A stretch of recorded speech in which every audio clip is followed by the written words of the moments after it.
Upton's ready. Let's do it here at Yankee Stadium in the Bronx. The first pitch is fouled back, and we are underway.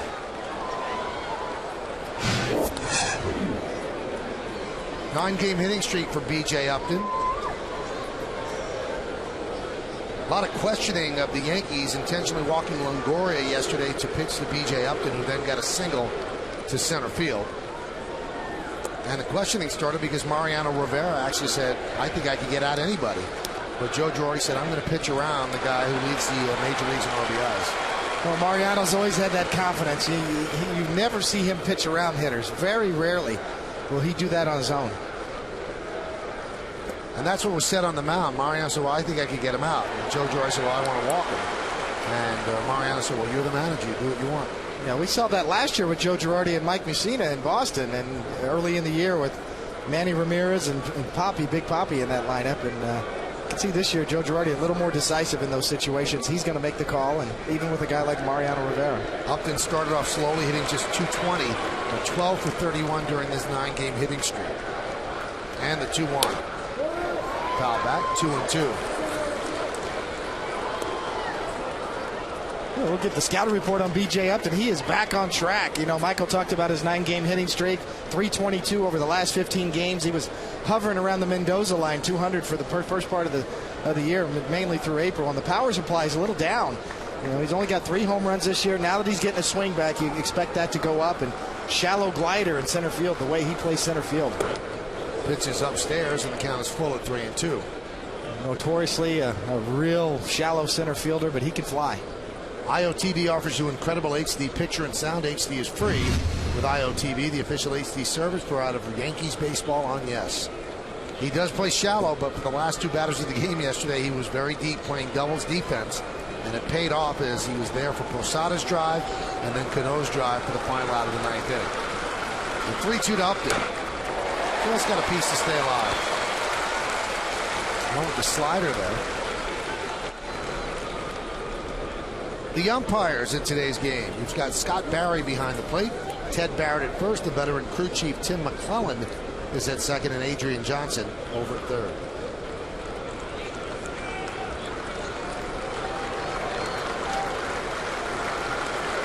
This will be the 7th pitch of the at-bat.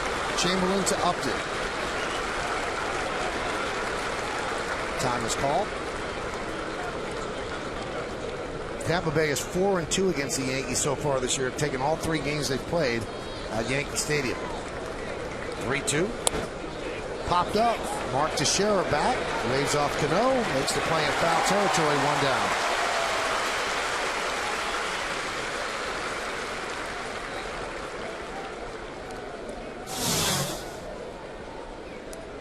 That's going to bring up Carl Crawford. 34 steals. And he's been caught 3 times. Caught yesterday in the 9th inning, the 3rd base. A great throw by Jorge Posada. And the 34 stolen bases, it leads the major leagues. As a team, the Rays have stolen 90 bases at a success rate of 84.9%. The highest per success rate in Major League history is 87.9% by the 07 Phillies. There's a strike. Jobber's fastball is not in the mid-90s yet. Against Cleveland in the first inning, he was a 95-96. The highest one we've seen so far is 94.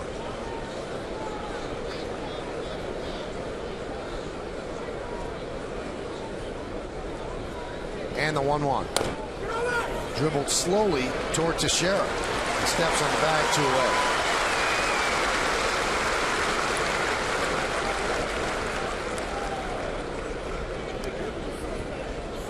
Yeah, we talked about Jabba's first inning woes this year so far. Great start.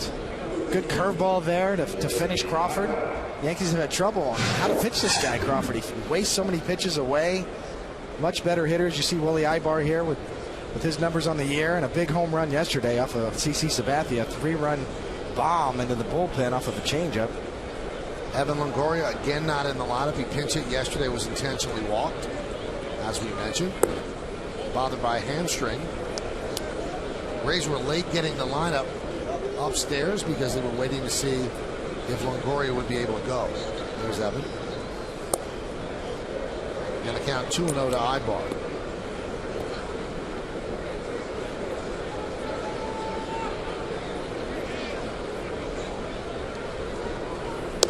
There's a strike.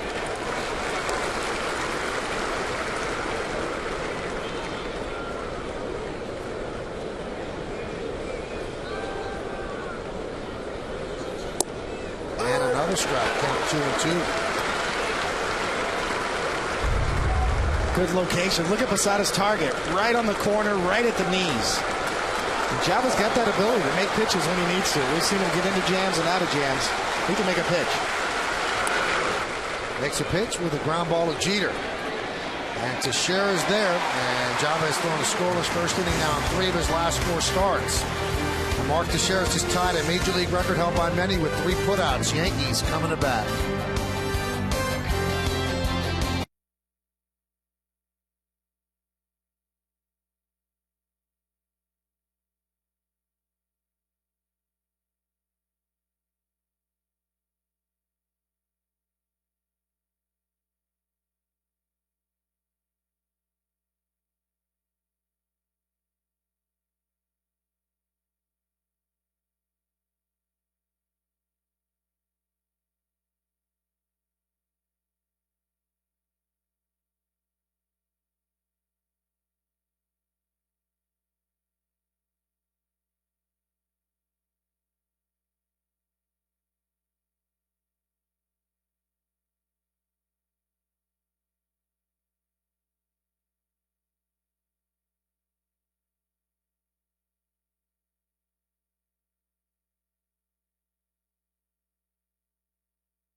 Top of the first, Matt Garza is warming up. Now let's take a look at the Yankees starting lineup that's going to face Garza.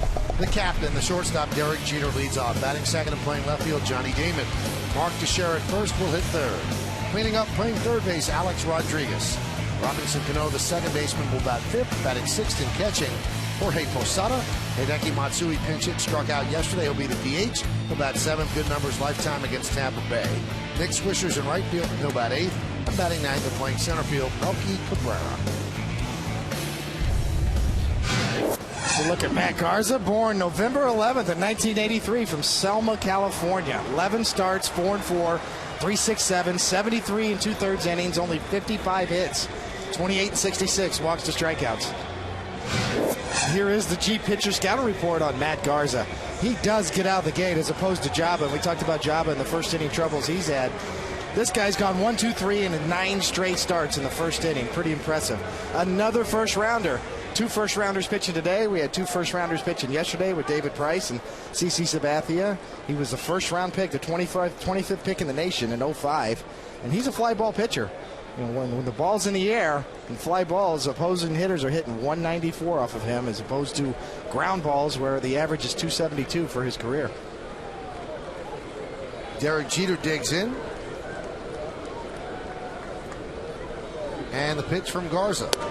There's a strike. What a difference a year makes for Derek. In 08 at this point, he was hitting 269 with 4 stolen bases. This year, 312 with 11 stolen bases. Each year he had 25 ribbies. He has more homers this year, 7-2. That one's grounded to third. Ibar. And there's one away. Let's take a look at the Tampa Bay defense. We've already met Ibar at third. You've got Brignac at short, Zobrist at second, and Pena, a Gold Glover, is at first. In the outfield, Crawford, Upton, and Joyce. That's left to right. Navarro behind the plate. He had 3 of the 4 errors yesterday. Matt Garza on the mound.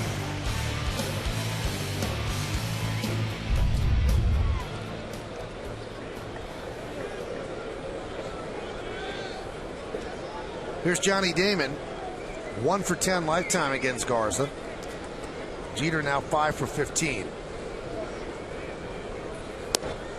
And a strike.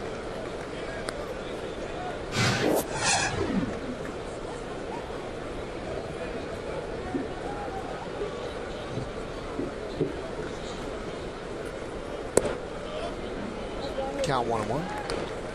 Well, you know you've been around, Michael, when you see his career numbers. Damon against Tampa Bay, about 154 games, almost a full season's worth of games versus one team. You could really square up the numbers and see how you do against individual teams. Count 1-2. Garza can throw. Got a good arm. Got some hair on the fastball. You can see why he's successful in the first innings of his starts. He's just no messing around. Here it is, hit it, goes right after him.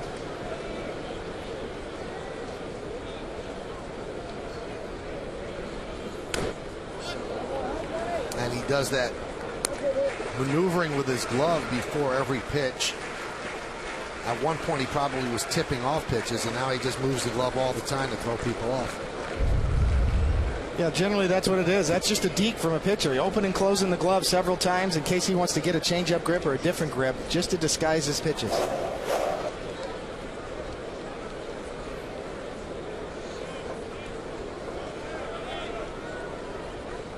And the 1-2. 2-2. Garza came over from the Twins. Told you about that first inning in each of his last 9 starts. A 0.82 first inning ERA, 4.16 from the second inning on. Another broken bat for Damon and a ground ball foul. Just sheared off at the handle.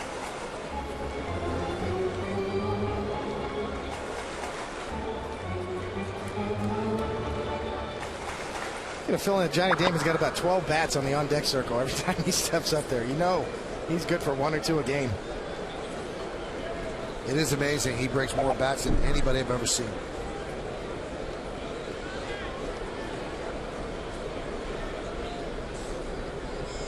And the 2-2. He struck him out. 96-mile-an-hour fastball, 2 away. So Damon continues his struggles against Garza, 1 for 11. Right to the glove. Just no movement on that catcher's mitt at all. Just a 96-mile-an-hour fastball. Perfect location.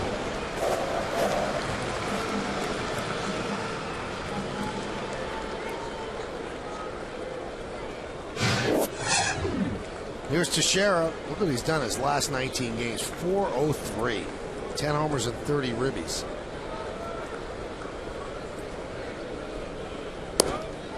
There's a strike. The only first inning run that Garza has given up this season was against the Yankees on April 14th. He went 7 innings, gave up 2 runs in that game. Count 0-2. Teixeira with 3 more ribbies yesterday. He has 50 on the season. Kind of interesting. In yesterday's game, Teixeira got a high fastball from Dan Wheeler and hit a booming double in the gap. And manager Joe Madden, you can almost read his lips. Why are you throwing him a high fastball? Now we see Garza 2 straight breaking balls to open up this at bat.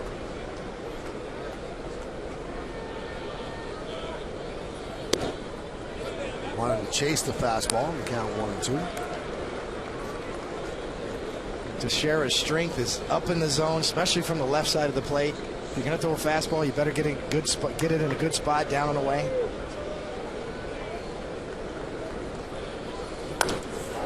Laced into left center field, giving chase is Crawford. He's there, and he'll make the play for another 1-2-3 inning for Matt Garza and the Rays. So the Yankees go down in order, and we go to the second at the stadium. There's no score. You're watching Yankees baseball right here on the Yankee Entertainment and Sports Network.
brought to you by Verizon Fios. Over 100 HD channels on the fastest internet. This is Fios. This is big. And Andy Sonnenstein, 4 and 5, 7.07 for Tampa Bay. And Andy Pettit, Battle of Andes, 5 and 2, 4.33 tomorrow. Our coverage with the BP show will start at 6. And the pregame show at 6:30. First pitch right around 7:08, 7:09. We go to the second inning. There is no score here at the stadium. Both teams retired in order in the first inning. Carlos Pena will lead off against Jabba Chamberlain. And he gets plumped. So Pena gets hit by Chamberlain, and he's on first base.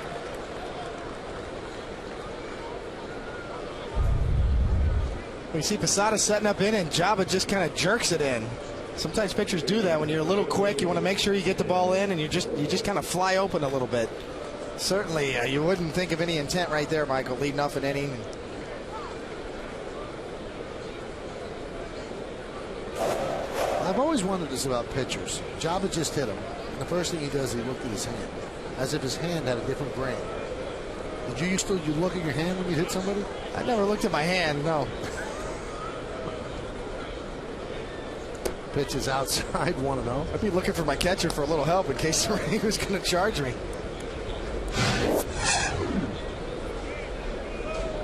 See Zobrist on the year right there. Just a breakout year for this kid. Had a great day yesterday. Switch hitter with power, getting a chance to play every day at second base now. Aki Iwamura is probably out for the season with a knee injury. And a strike.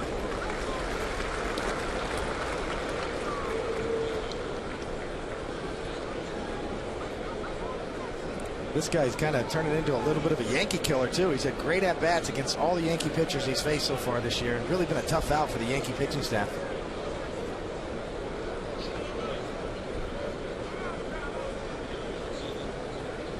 And a strike.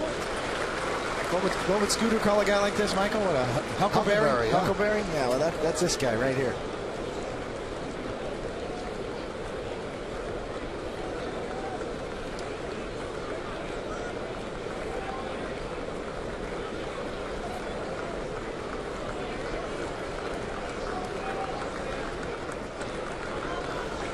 One-two, missed outside. Rays have won 4 in a row. They come into this game at 29 and 28. You see what Ben has done in 5 games against the Yankees this year. The Rays are only the second defending American League champions in the last 15 years to have a sub-500 record, at least 50 games in the season. The 03 Angels finished the season with a 77 and 85 mark. So Jabba hits Pena. We checked out how many hit batters you had, David. 106. And only Brady Anderson and Rafael Palmeiro were plunked 3 times by you. I never liked those guys.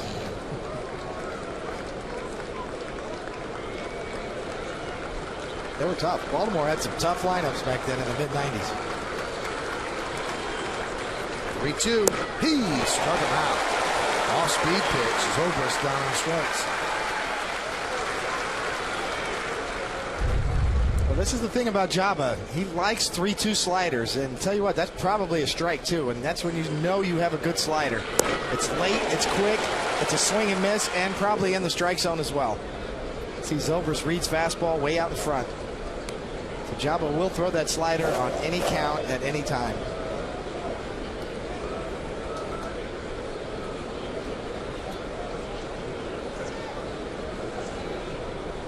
Here's Matt Joyce. Came over from the Tigers in the Edwin Jackson deal. Just missed outside.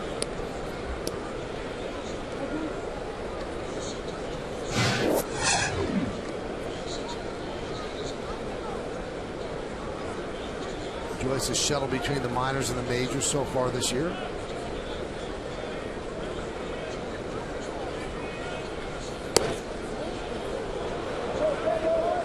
He said something very interesting during the batting practice show, David. A lot of people say, well, Jabba can't throw 96, 97 the way he did in the bullpen consistently because the starter can't do that. But you said that a starter really shouldn't hold anything back and pace himself, right? Well, there's a fine line there. You certainly want to come out early in the game and start off the game and make an impression. You want to establish your fastball. You don't want to hold back. Rounded first base side. Nice play by Teixeira. Feeds Chamberlain for the second out.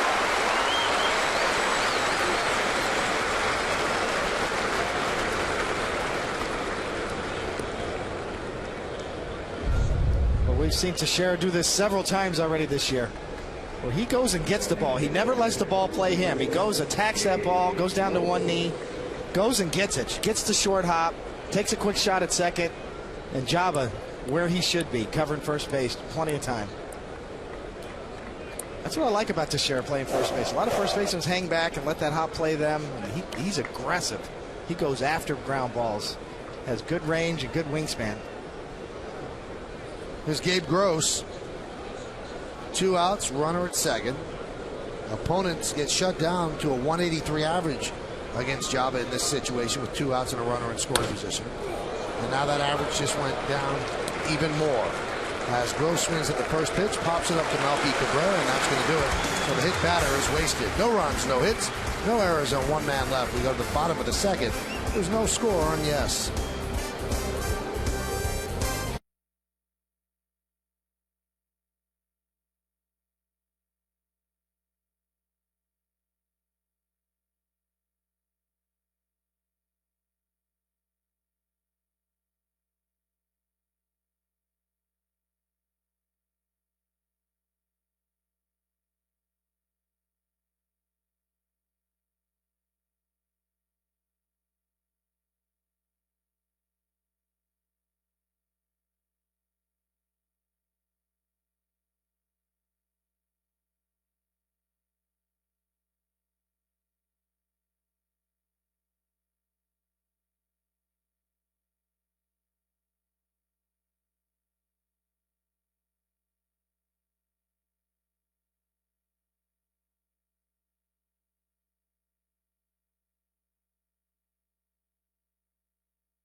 By Mercedes, your Mercedes-Benz Tri-State dealers on the web at searchmercedes.com.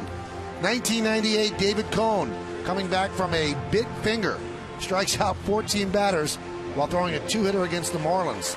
Little Jack Russell Terrier nipped at your finger, and that allowed Duque to get into the rotation, but you came back strong. That's right. That's how El Duque got his debut. I had to go to Joe Torre and say, Skip, I can't make my start. My mother's Jack Russell bit me in my pitching finger, and I can't grip my splitter. So now, were you, like, petting the dog? I was playing with him, little tug-of-war game with the rope, and he nipped me and got me just right on the side of my pointer. And I couldn't grip a ball for about a week. Now, that was 11 years ago. Is that little dog still alive? Veronica, she's got her own website. She's famous. Here's Alex Rodriguez against Matt Garza. So she was a baby at that point in 98? She was a puppy. Those Jack Russell Terrier puppy teeth, they're really sharp. They're like hypodermic needles. Got me just right. Now, could you have pitched if it was a World Series game with your finger like that? I could have pitched. I probably could have thrown a split finger, but I could have pitched. Yeah, the split finger with a split finger would be a tough pitch to throw. But, you know, Joe Torre said, we got this guy named El Duque, and we want to get a look at him. And, boy, that was a good look. And they never looked back. Were you angry at Veronica? At first I was. You betcha. A lot of blood? I can't say. Well, it was instantaneous blood, but I think I'll leave it right there. I don't want PETA getting on me. But hey, Veronica's still with us, though, with her own website. 2-1. What people don't realize about that story, there's a backstory to it, is that El Duque actually gave David's mom that dog. Set the whole thing up. Yeah, Veronica was actually born in Cuba. She came over on that raft. It's really Veronica.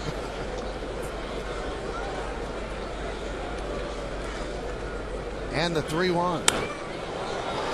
Rodriguez pops it up shallow right. Coming on Joyce, he does, can't make the play. And Alex picks up a single.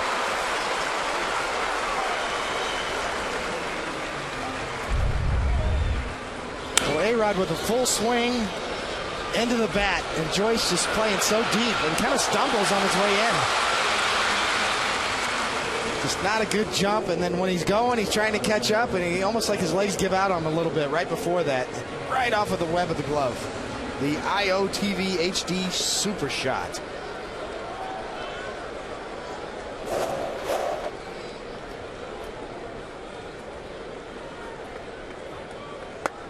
So Alex gets himself a bloop single. And that's going to bring up Robinson Cano. 15 ribbies in his last 16 games. He's 11 for his last 40. And the pitch outside, 1-0.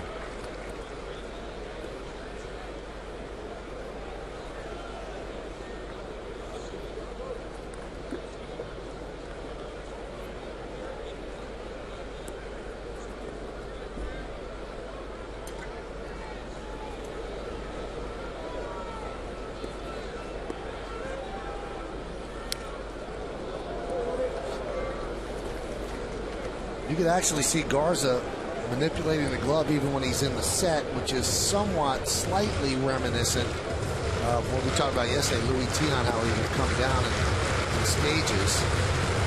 And the fact that he does it all the time, they allow him to do it, but they didn't, it would be a balk. Well, you're exactly right, Michael. He's trying to disguise his pitches. Obviously, when he gets a grip on his changeup, he's wiggling right there, trying to disguise whatever he's trying to do with his grip.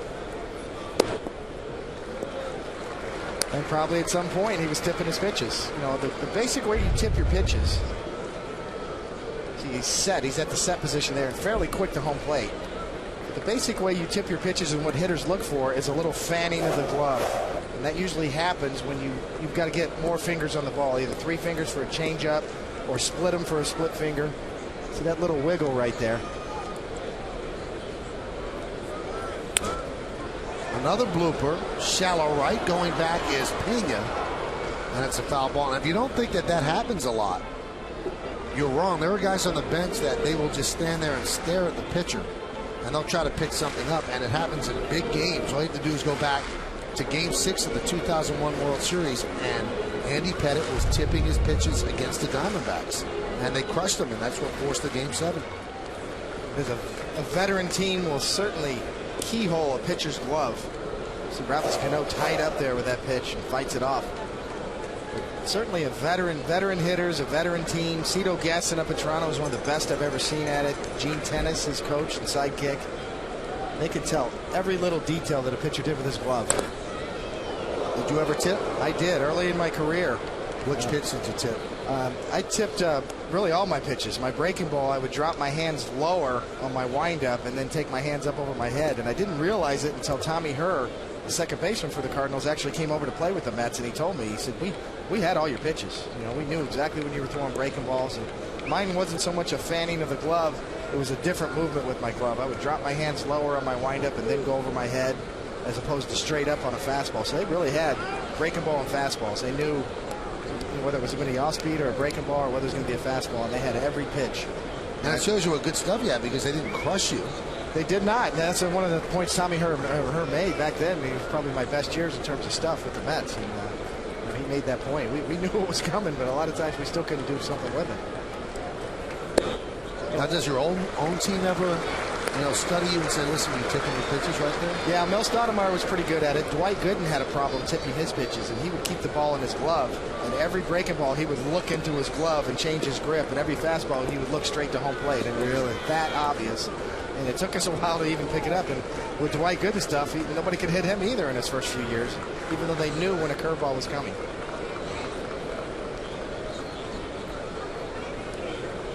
Runner goes, 3-2 is grounded right to Pena.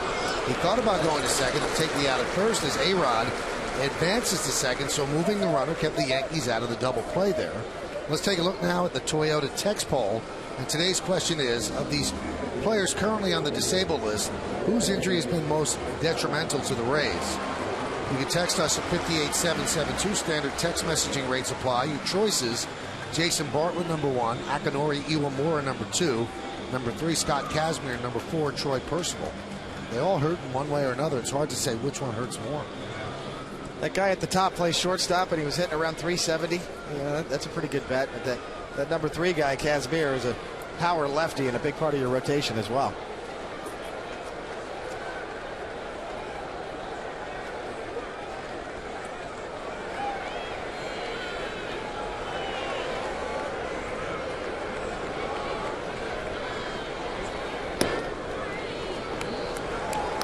Mr. Jorge is outside 1-0.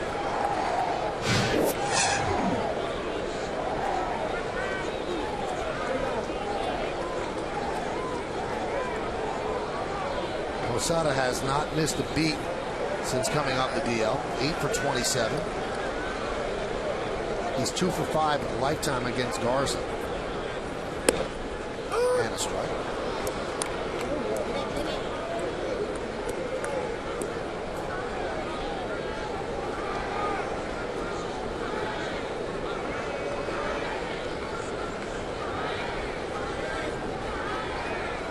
See Posada in the lineup today, backing up Cano.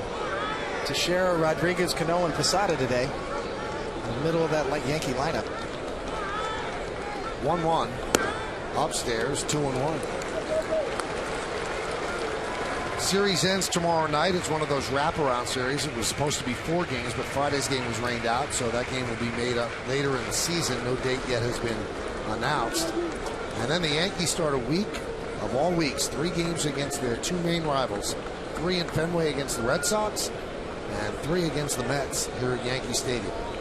Should be fun. 2-1. Driven out to deep left center field, up and back, still back, still back. He's there and he'll make the play as Alex Rodriguez will head back to second.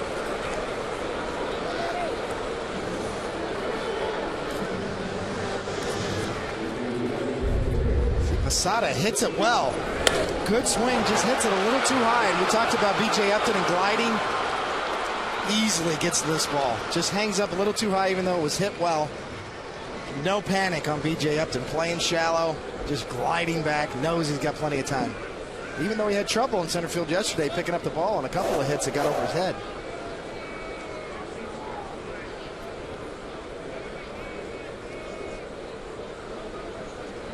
Here's Matsui, struck out pinch hitting in the 8th inning on a check swing that really looked like it was a check swing, but Tim McClellan said he went around.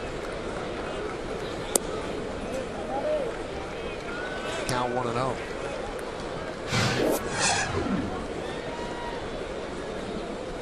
Likes to hit against Tampa Bay, 20 home runs against the Rays, the most he has against any opponent. Matsui's been working out in the outfield, and it's imperative that he's able to snap throw to second, and A-Rod just got back. It's imperative that he gets his leg in good enough shape that he can play in the outfield, because the Yankees will play 9 games in a row in the National League without a DH. If he can't play the outfield, he becomes a glorified pinch hitter, and at the most you get him 1 at bat a game.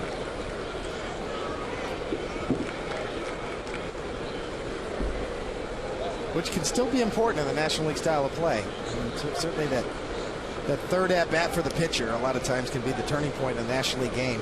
That first pinch hitter off the bench. Posada actually, not Posada, but Girardi has actually complained about the fact you should never have an American League team play 9 games in a row in the National League cities. He said you should stagger. It doesn't make sense to rob an American League team of an important part of their lineup for 9 straight games. which is true. The DH is big for the Yankees. It is big. A lot of teams are built around DHs and their power hitters, as opposed to the National League guys who are looking at AAA for guys to call up to DH during those games when the situation's reversed. Tries to pull an outside pitch and grounds it to second, and that's going to do it. So the bloop single by A-Rod is wasted with the leadoff. No runs a hit, and one man left. Let's go to the third. There's no score on yes.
WB Mason presents the Joe Girardi Show as a manager recaps his past homestand and looks ahead to the Red Sox and the Mets. And after that, it's the Emmy Award-winning Yankees on deck. It all starts today after the postgame, only on yes.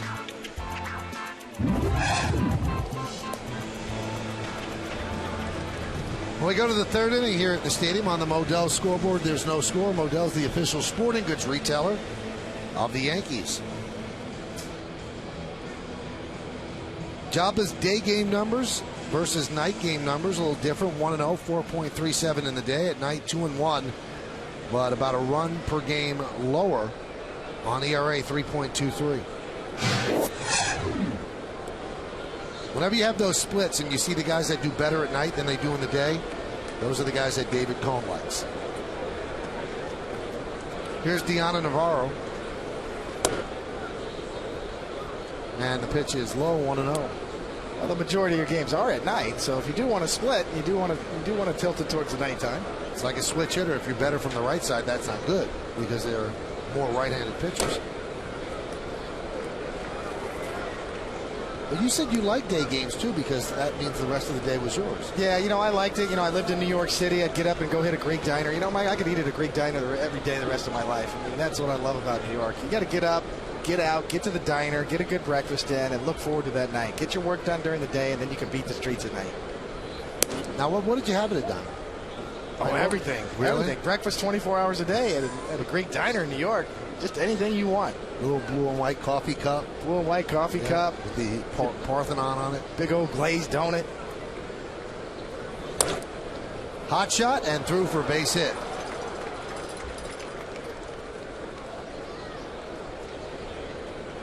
Eating like that, how did you keep that athletic body? They have good stuff at diners. Not glazed donuts. Joba down. Wow. It's off the shoe tops. Shen high. Well, yeah, you're right, Michael. Just Posada almost has to go down to the dirt. Lefties can take that short path. Just drop the head, find the hole, and you got a base hit. I mixed in some oatmeal here and there, too. Here and there. Belgian waffle. You were 46 games over 500 at night and 22 over 500 in the day. And you had a slightly lower ERA in the day, surprisingly enough. Now, would you shut it down the night before you pitch in a day game? Would you not go out? Well, that wasn't always the case, no. Sometimes it's hard to sit in your hotel rooms, you bang off the walls. Reed Brignac fouls it off, count 0-1. Nothing wrong with getting out, taking a little stroll. walking around town a little bit, soaking in the sights. Hey, the perfect game was a day game. Indeed, it was. That was a good night, too, after that.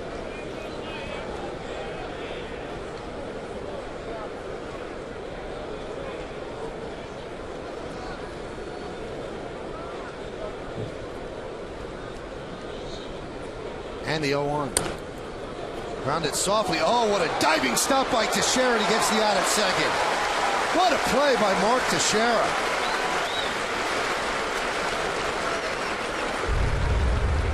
You see Teixeira holding off the runner, and look at the range he gets, bouncing off the back after holding on the runner on first base.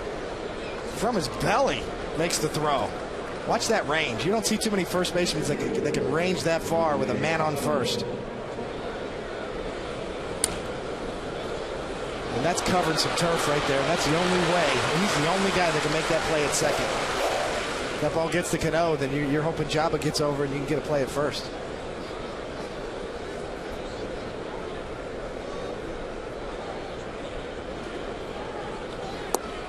Bunted out and missed. You know, we said this on the open of the broadcast when we reviewed what Teixeira did yesterday. You don't realize, and I'm going to use the word great, which you just don't throw out there. You don't realize how great a player he is unless you watch him play every single day. The things that he can bring, and you look at his numbers, and remember, he was dreadful in April, and his numbers are up there with the league leaders in mostly everything. He's really some kind of player.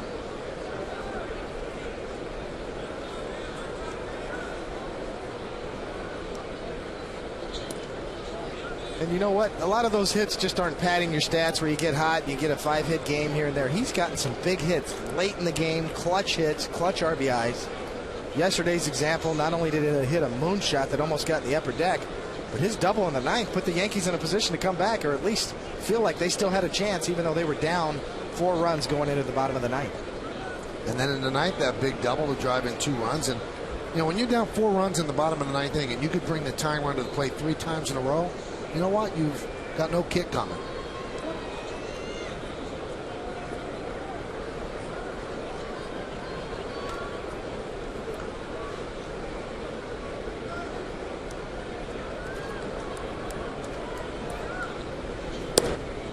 Missed outside. I mean, the number one target for the Red Sox during the offseason was getting Mark Teixeira. And they're talking now, especially with David Ortiz struggling the way he is, how much they missed out on it because they set a price and then they didn't want to go a little bit higher, and they never thought the Yankees were going to join in. They thought the Yankees were not even a factor, and the Yankees swooped in at the last moment and got him, and the Red Sox still ruining that. That was the guy they wanted to get.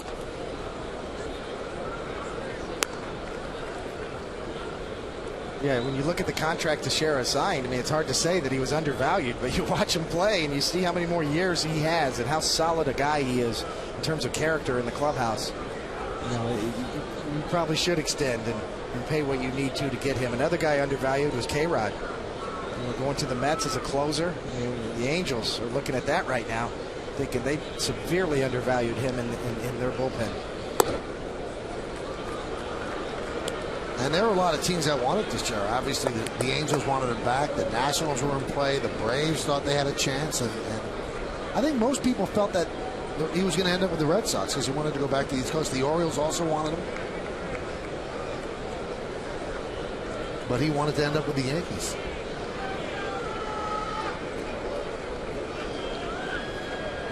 Runner goes. 3-1 is grounded foul.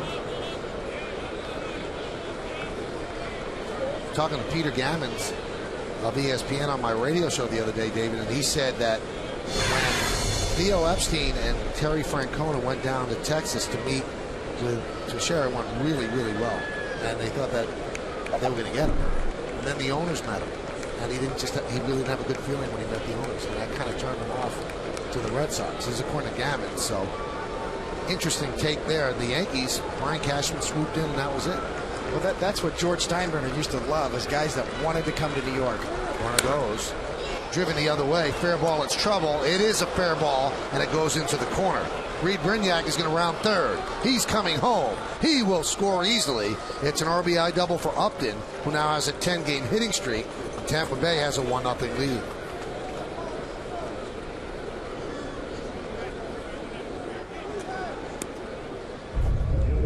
It's another deep count for Jabba Chamberlain. Another 3-2 pitch, fastball, outer third, just below the belt. You see Upton just kind of fillets it, just fights it off. Looked like he was sitting breaking ball, fought off the fastball, a fillet right down the line. Swisher's really got no chance. Easy double for Upton and an RBI.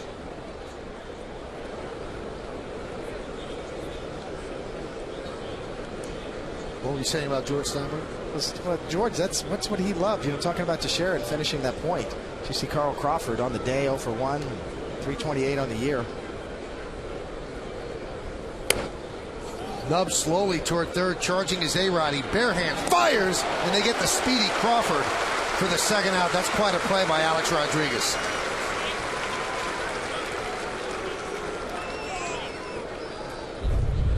Well, this is what it takes. You know, with Carl Crawford running, you've got to barehand it. It was his only chance, and he barely beats him. All in one motion from A-Rod. You got to barehand it, and you got to start your throw right now. He does it all correctly, and you can see how fast Crawford is. Barely half a step at best. He's out at first. And got a little tied up out of the box, which probably saved the Yankees in that situation as well.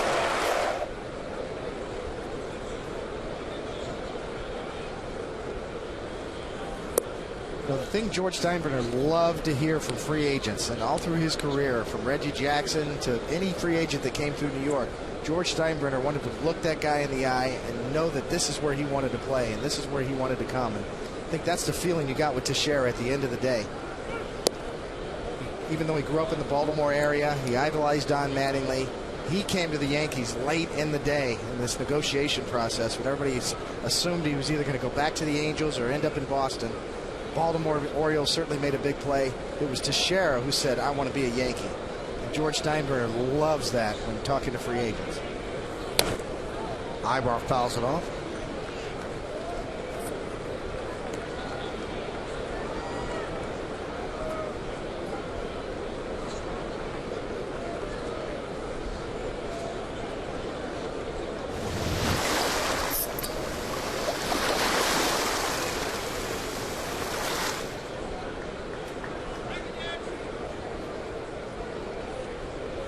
The 2-1.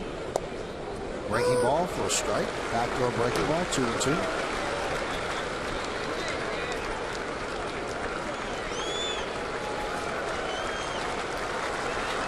The big pitch for Jabba right here early in the game, in the top of the third. 1 run's already in this inning. Strand this runner at third would be a nice lift for him to get back in the dugout. Conversely, for the Rays, if you can pick up a 2-out hit right here from Ibar, who had the big home run yesterday, then you're feeling like, okay, here we go, we're rolling. You see the balls and strikes, not great, 24-20. Jabba's average fastball so far has been around 92 miles an hour. He's gotten up to 94, 95.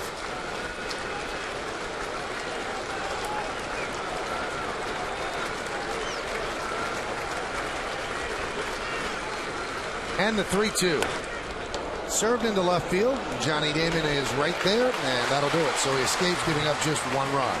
But it is 1 run on 2 hits, no errors, and 1 man left on base. We played 2.5 at the new house. It's 1-0 Tampa Bay.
By J&R Music and Computer World, and by Toyota, the official hybrid vehicle of the New York Yankees.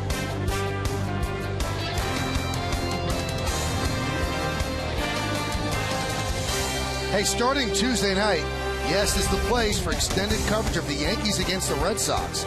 Turn to Yes Tuesday at 6 for batting practice today, and then the pregame. Then after the game on My 9, turn to Yes for complete analysis and highlights with the W.B. Mason postgame. Now the coverage starts Tuesday night at 6, and it's right here on Yes. And in that game, it's going to be A.J. Burnett against Josh Beckett, a pair of former Marlins. Should be a good series. And there's A.J. They kind of rejiggered the rotation to get A.J. to start off the series after the rain out on Friday. The Yankees feel like they're a little better prepared for the Red Sox this go-round after losing 5 straight to the Red Sox so far this year. 1-0 on the Modell scoreboard. Modell is the official sporting goods retailer of the Yankees.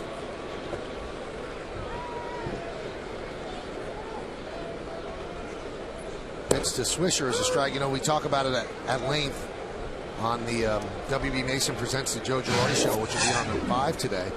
But Girardi actually admitted that this is a big series. A lot of managers try to avoid that. He said the fact that we're 0-5 against them and that we're going to battle them all year, we'd like to do well in this series. And sometimes managers or coaches don't like to say that because it kind of hangs the hat on them and puts pressure on the team. But he wants them to play better. He thinks that they're better than 0-5 against the Red Sox. Texas is up in Boston today. Got an early 1-0 lead. Texas scored in the top of the first off of Dice K. Pitching Saturday in Fenway. Probably see him on Thursday if the rotation holds up. Got John Smoltz, too, coming back. The Red Sox suddenly, kind of like the Yankees, they got some extra starters. Going to figure out how they're going to juggle their rotation when John Smoltz will make his debut as a Red Sox. John Smoltz was a little fired up earlier in the week the way the Braves released his buddy Tom Glavine. Tom Glavine wasn't too thrilled either. There's the standings in the East. The Yankees lost yesterday. The Red Sox won, so they flip-flop. Blue Jays 3 out, and the Rays 4.5 out.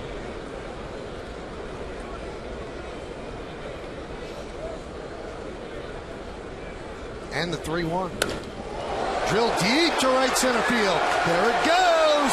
See ya. Tie game. Solo home run, Nick Swisher.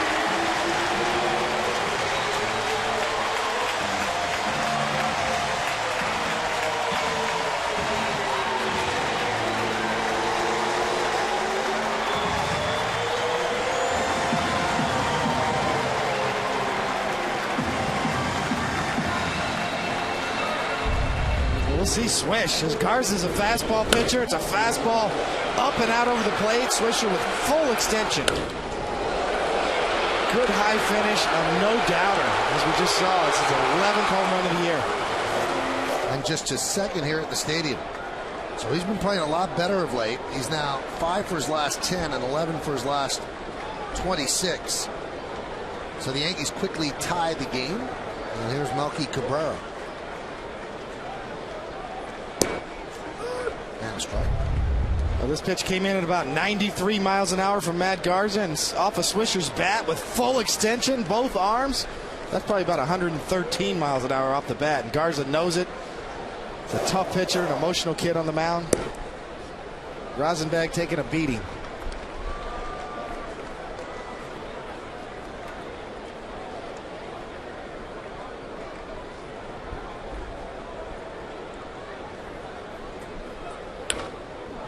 Looked like Nick was in an emotional jail there. It's pretty apropos with his personality, huh? See Swish. Get out of the cage. What happened? Quite a character. You got a little faux hawk working now. Sported the long locks when he was in Oakland. And Melky goes down swinging. I guess that would be a Swish hawk. Huh? The Rays made that famous last year. Just about everybody down in Tampa Bay had a little hawk going last year during their run to the World Series. Well, whatever works. You got a new dude the last couple of days. I did. Very tight. I had to pick up an award for Joe Girardi at the Alzheimer's dinner the other night. Since Joe couldn't make it, I went ahead and did the buzz cut and gave him, my version of Joe Girardi. So. It's good luck. You don't have to worry about it when you wake up in the morning. Haven't washed it in 3 days, I bet, right? You don't even need to wash it. Here's Derek Jeter. That one's driven to right field and deep, giving Chase choice. On the track, it's in the corner. It's a foul ball.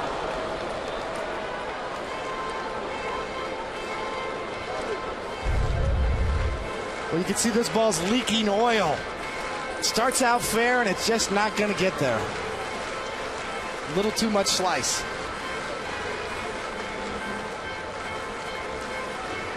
That's not the way to wear the glove. He had the glove, but it wasn't on his hand. You're going to bring that glove to the game, and then you don't use it right, Michael. Boy, that's not good.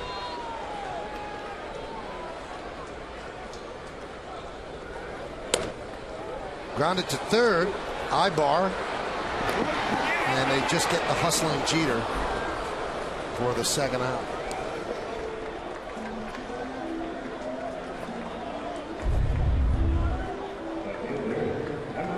Ibar knows he's got to put something on it. Little high throw. Carlos Pena can place him first base. You see Jeter out of the box. He knows. Late burst. Not quite in time. Pena can place him first base as well. We got 2 first basemen that are Gold Glove caliber, and that guy's one of them. Hits a Damon off speed strike.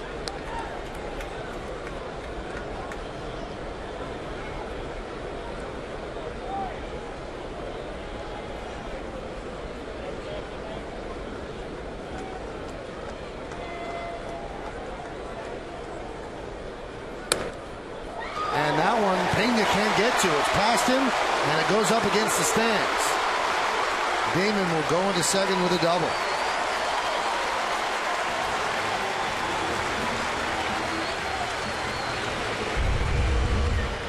Garza gets a changeup up and in the middle, and Damon's out in front of it off the end of the bat, but stays on it just enough to get it right down the line. Umpire's out of the way and making the call at the same time. An easy double for Johnny Damon.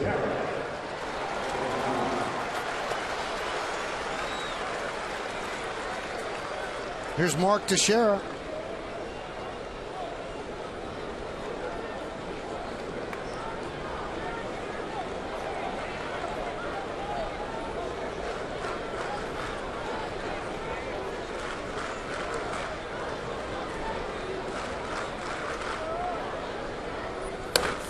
Rip foul.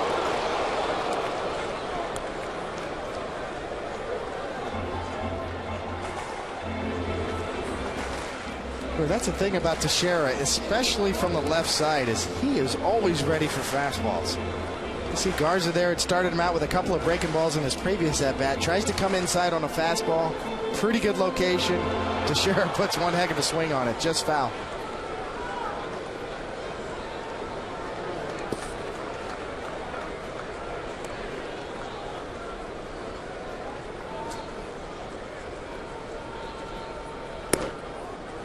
Pitch high. You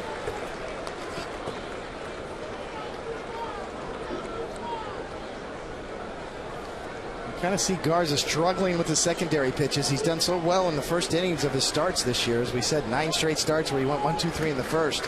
A lot of fastballs in the first. Now he's trying to get that curveball going and the changeup, and he's left a few of them up here the last couple of innings. Now Teixeira's been lights out with 2 outs and runners in scoring position so far this year. 8 hits and 21 at bats. That's .381, and that's the situation he's in right now. Damon's at second with 2 outs.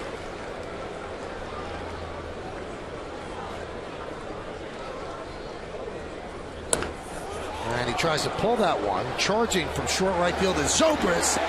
Just got him. Let's see. Teixeira thought he was safe. Mick Kelleher, talking things over with Ted Barrett, also thought he was safe. That's one time where the shift almost didn't work. He had a charge and fire. How close? Looks like they might have gotten it right. Tie game.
Poker's Quitline quiz. Joe Madden made his managerial debut, albeit as an interim manager, with the Angels on August 21st, 1996. What team did he face? We'll find that out in the bottom of the inning. Madden spent 30 years in the Angel organization. Had pretty much given up hope that he'd ever get a shot at a big league job, and then the Rays came calling after Lou Piniella, and he's turned this franchise around as we go to the fourth inning. Carlos Pena got plunked on the hip in the second inning, and he leads off. Swung on a miss. Good changeup right there from Jabba Chamberlain. The first one he's thrown all day. Break it out first pitch to Carlos Pena, and it had good finish down.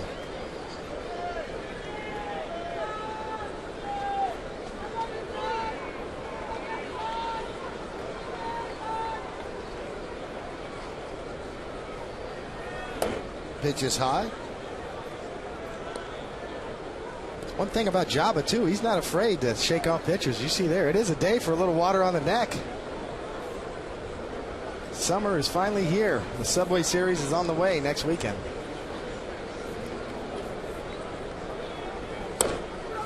Grounded to first. Teixeira will take it himself. And there's one away. Although officially not summer yet, Michael, but it just feels like the really first nice day we've had here in New York and in the Bronx for a Yankee game here. Just a beautiful day. A couple of puffy cumulus clouds over the left field grandstand. Otherwise, pretty much clear blue skies. 78 degrees.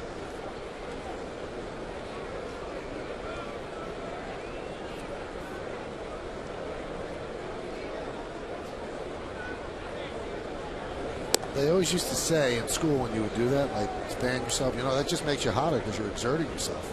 But if someone's doing it for you, then it works.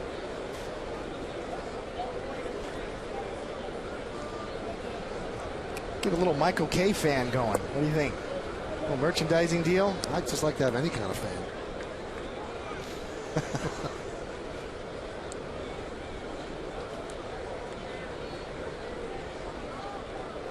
Count 2-0 on Zobrist. You ever feel overwhelmed by the heat on the mound? That it was just taking too much out of you? No, I loved the heat. Really? I really did. I loved pitching in hot weather. My arm stayed looser, especially later in my career with some miles on my arm. Took something off that pitch. 2-2.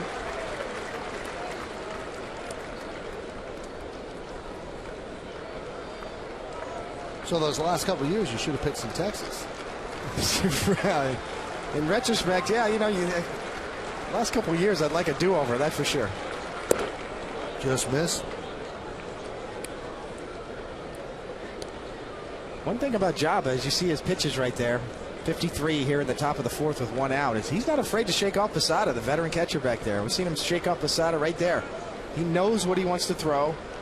Generally speaking, Posada is the leader, but Jorge has been good with Jabba. They've talked. I've heard them talk before games, and hey, don't be afraid to shake me off if you've got a pitch you want to throw. 3-2. He struck him out. Off-speed pitch. Zobrist goes down on strikes for the second time.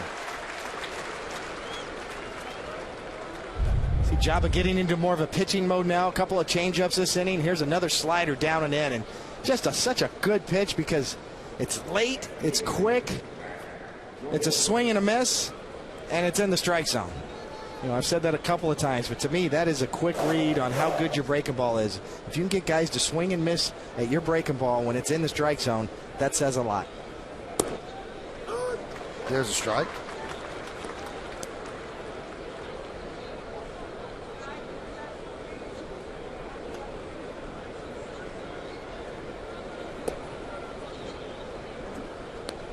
Count 1-1. Another changeup up and away. Kind of flew open a little bit on that, but you can see him starting to mix in all his pitches now. Really becoming a pitcher.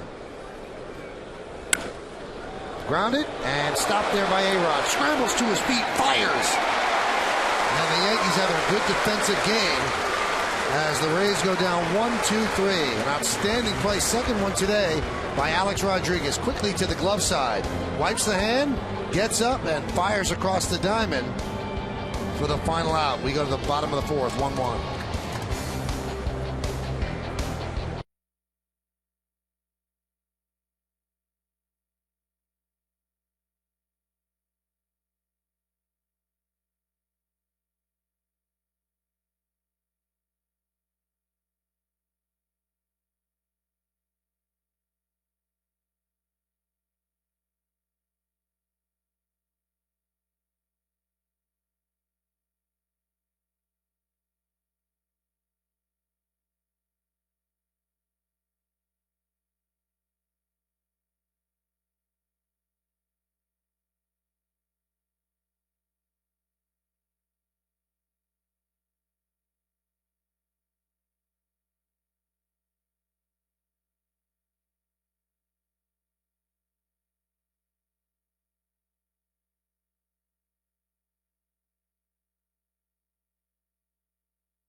York State Smokers Pit Line quiz answer. Joe Madden made his managerial debut with the Angels on an interim basis August 21st of '96. Which team did he face?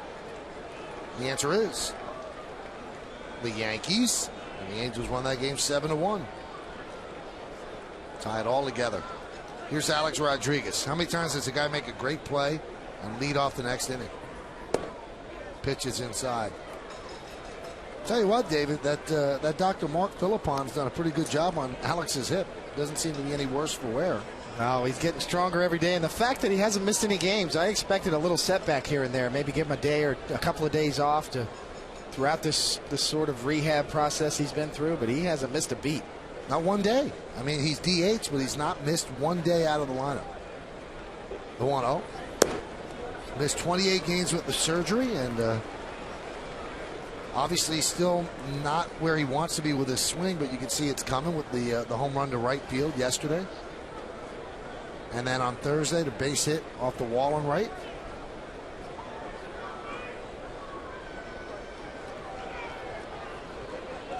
And the 2-0. 2-1. Well, you know, it's really the psychological part too, Michael, with him and Teixeira in the lineup together. They take pressure off of each other. And how many times have we seen A-Rod come up in a big situation over the last couple of years, and it always seems like it came down to A-Rod. Now it doesn't. Now you've got Teixeira, you know, and now you've got Posada back this year, and you just don't get that sense that every at-bat A-Rod has is so game important. 2-2.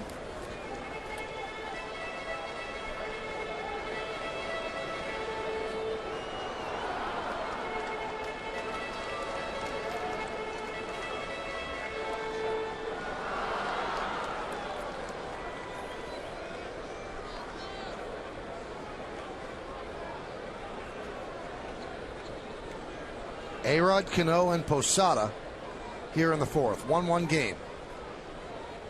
Garza deals. Count 3-2.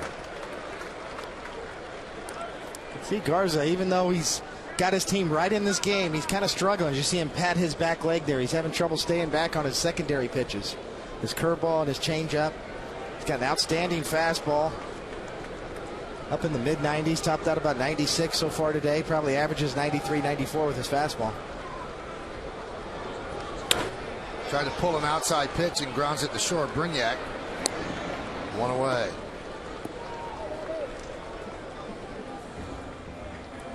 Both pitchers, the pitches must be moving because a lot of people rolling over on the outside pitch rather than taking it the other way, so the ball's moving toward the outside.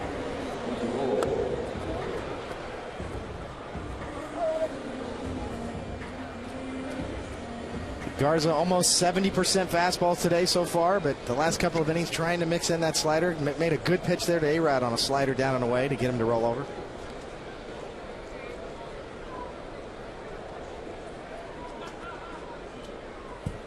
And the pitch to Cano is a strike.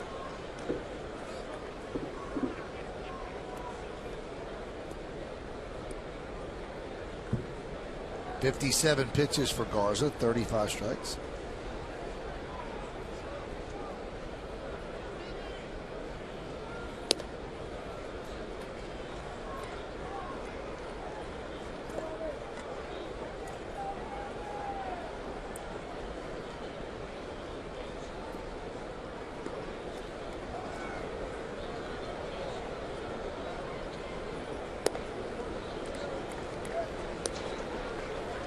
Tell him he's really struggling with that curveball. He's really getting on himself, pounding his back leg, left that one way up and away. Still doing a pretty good job of trying to work it, trying to mix it in.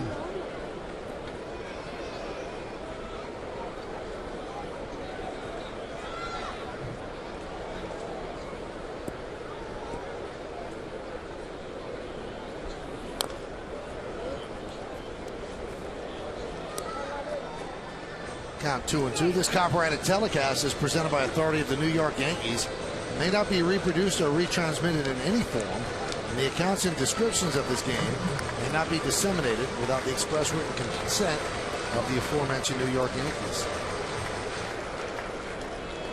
How you doing?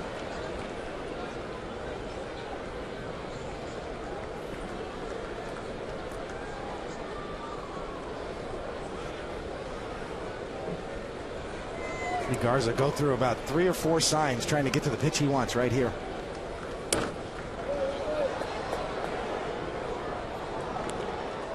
Ends up being a little changeup down and away. Decent pitch that Cano spoils. You know what we should do, David? We should do a game out where John Rose, that cameraman, is out in center field. That would be fun amongst all the fans. Good. Harry Carey style, huh? Yeah. Perfect. John, you want company? Yep, he does.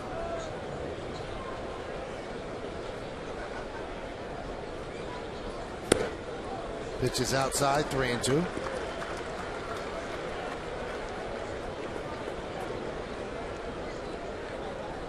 Didn't you once report for us from the bleachers for a game? I did. Opening day, I sat in the bleachers with the bleacher creatures. Back in 02. That was the first, one of the first games on Yes. 3-2. That was lined into center field. B.J. Upton right there. 2 outs. I did. I was mic'd up for the whole day. 9 innings, Michael, and I probably did a spot of maybe a half of an inning. But I left my mic on for 9 innings. So the Yes Network's got plenty of ammunition on me. I'm glad they never used what I really said over those 9 innings. I'm sure some of the fans were a little colorful too. Fans were very colorful out there. Saw David Wells do it this opening day out there. With that big bald helmet, boy, he really stood out there at the bleachers. Here's Posada. Slide out to deep center in the second. We're in the bottom of the fourth, a 1-1 game. Count 1-0. So the moral of that story is, Michael, turn off your microphone when you're not on air, right? That is the moral. Always be careful with a live mic.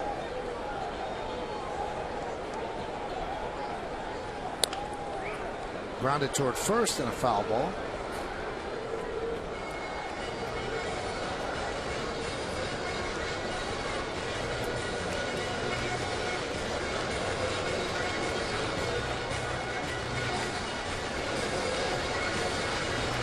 .65 pitches here in the bottom of the fourth with 2 outs, 39 strikes. As we said before, his breakdown is about 37 fastballs so far out of those 66 pitches, which equates to about 67% of the time Garza features his fastball.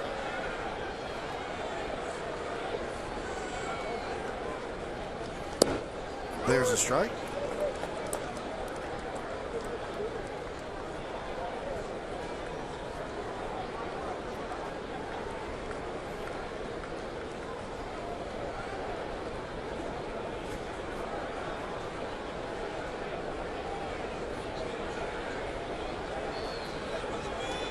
The 1-2.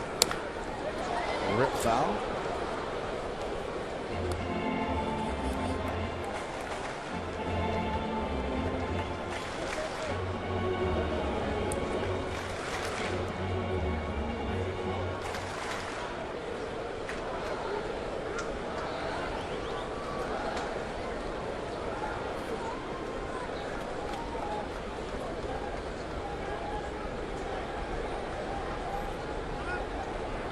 Posada calls time. That's the old Bernie Williams bug in the eye trick right there, Michael. Trying to slow down Garza here. 2 quick outs in the bottom of the fourth. He's up 1-2. Bernie Williams is famous for that. 1-2 pitch. So there were really no bugs in Bernie's eyes? They were fake bugs? They were fake bugs. Midges are in Cleveland. We don't get those in the Bronx. Anything you can do just to slow down a pitcher's rhythm. Step out, call timeout. You see Posada's not real anxious to get in the box right now. Garza loves to work quickly. He's already standing on the mound. Posada's just trying to slow him down a little bit here.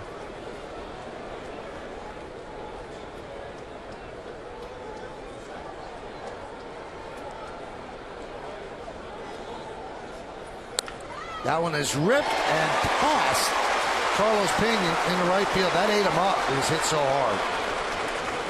And that will be scored a single.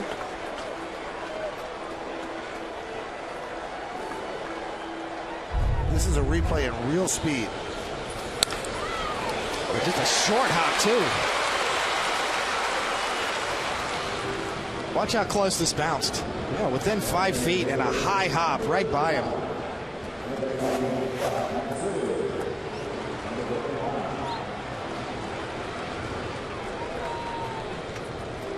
Anytime you get those line drives and they make it to the dirt, those are the toughest ones. That's what the infield grass is for, to help slow down the ground balls or the hard smashes like that. And that one never touched the grass.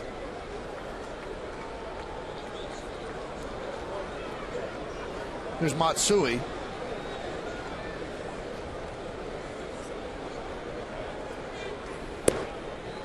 And a strike.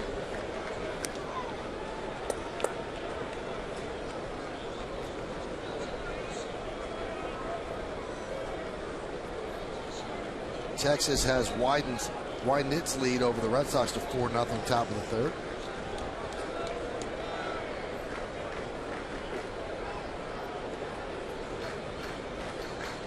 The 0-1. Grounded to second. Zobrist is there. And that'll do it for the Yankees in the fourth. No runs a hit, no errors, and 1 man left. We've played 4 full here at the stadium. Yankees and the Rays 1-1.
Here at Yankee Stadium, it is a 1-1 game.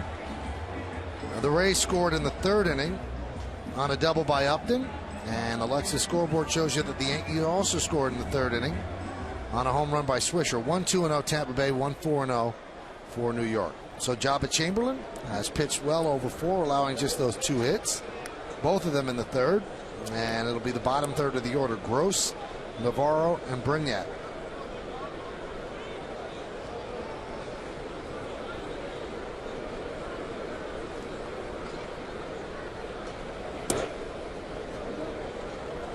Count 1-0.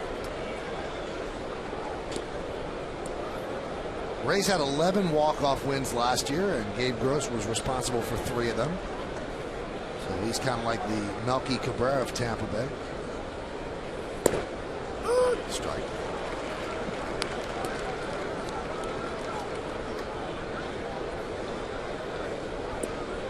It's a good fastball right there from Jabba. Kind of holding true to form. His velocity tends to go up throughout the middle innings, and certainly starting to show that so far this inning. Right off the fist, then a fly ball to Swisher. He misjudged it. It took off. There's 1 away. Hey fans, now's your chance to own a piece of history from the original Yankee Stadium.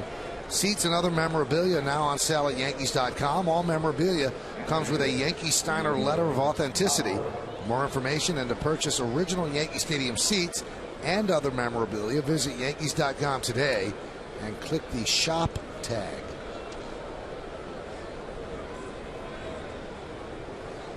There's the old girl. Standing sentry on the first base side of this ballpark. Navarro takes a strike. Navarro started off the mini rally in the third with a single to right field.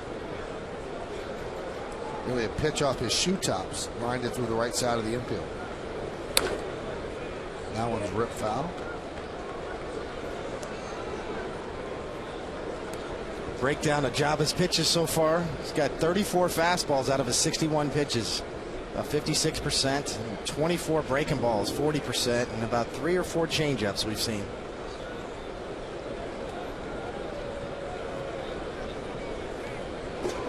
Just a bit outside.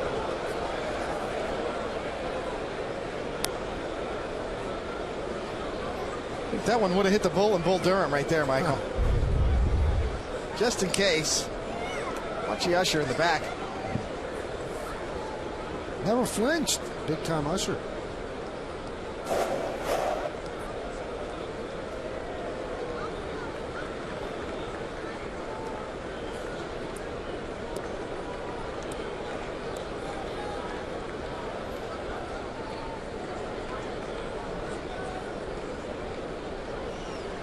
Fairly economical, other than that rough third, but that's not terrible. Pitches outside.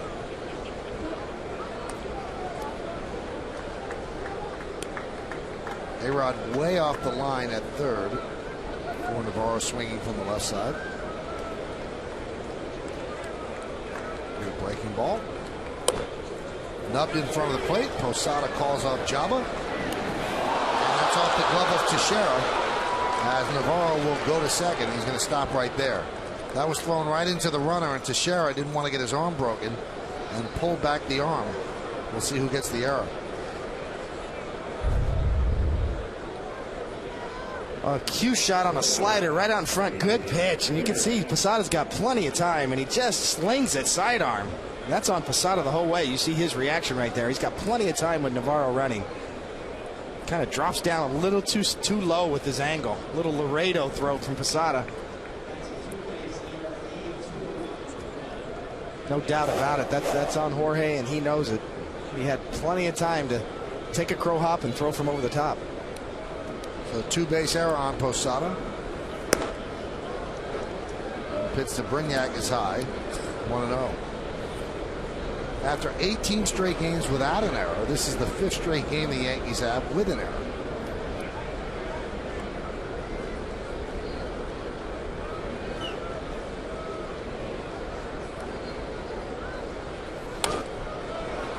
High fly ball. Johnny Damon coming on. 2 outs.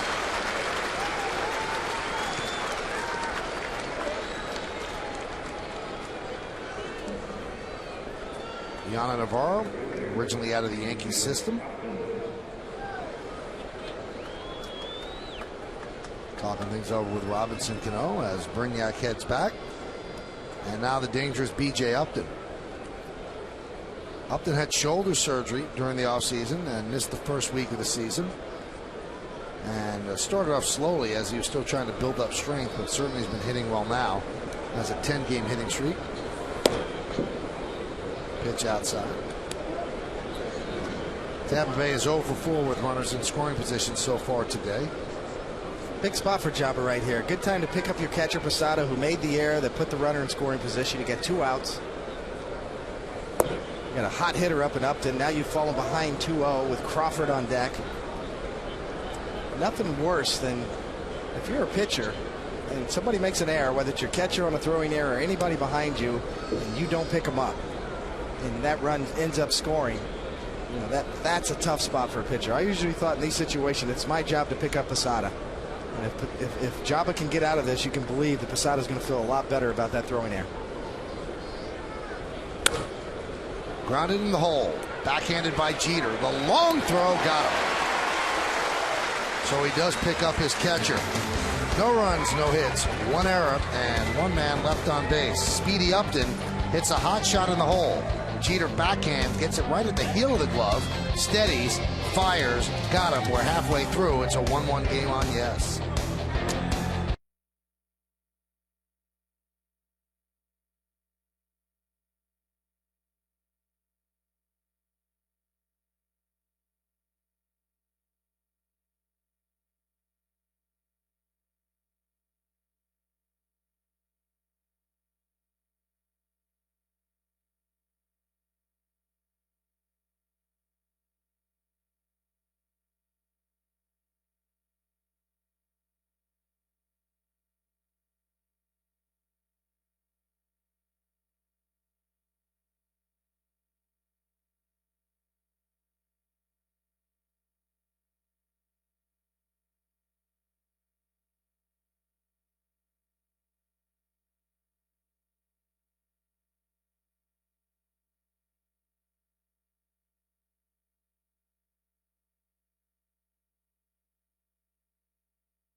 Stadium on Tuesday, June 30th, when the Yankees take on the Mariners. The first 18,000 fans in attendance are going to receive a Yankee Stadium inaugural season T-shirt, courtesy of Supercuts. For tickets, log on to Yankees.com.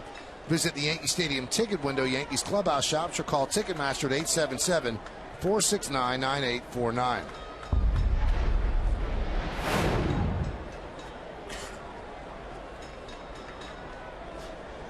Nick Swisher, the Yankees' only run on a home run by Swisher, and the third inning leads off the bottom of the fifth. There's a strike. Swisher is 3 for 5 lifetime against Garza. The Lexus scoreboard shows the Yankees with 4 hits, the Rays with 2. Each team with a run. The Yankees have committed 1 error.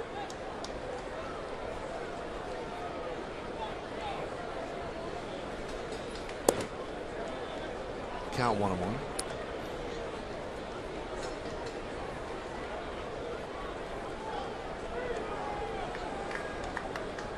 Swisher just seems to be getting good looks at Garza. Garza, as we said, predominantly a fastball pitcher with a hook and a changeup. Swisher seems to be locked in.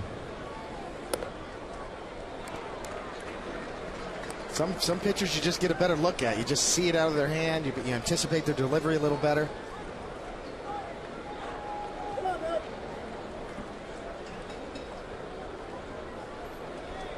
Our colleague John Flaherty always interestingly says that you can tell how a guy's swinging by how he just takes a pitch.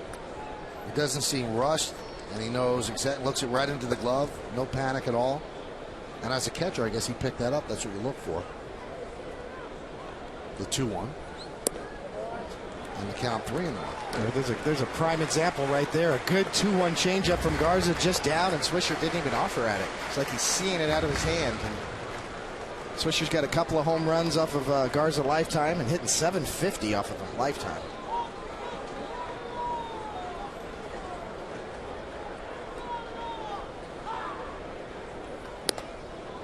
And he walks. So a leadoff walk for Nick Swisher. Yankees baseball on Yes is brought to you in part by your tri-state area Audi dealers. Audi, the official luxury vehicle of the New York Yankees.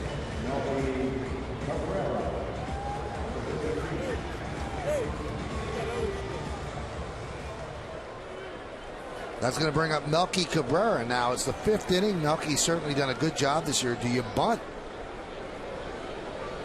Now the Rays are expecting it. Ibar is playing in at third.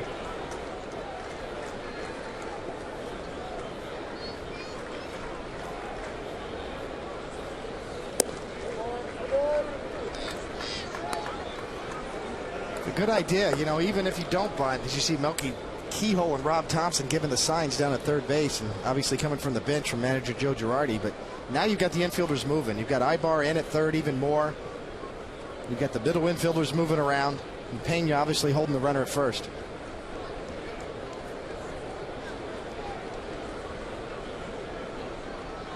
Not bunting. And the count 2-0. Now Navarro wants to talk with Garza.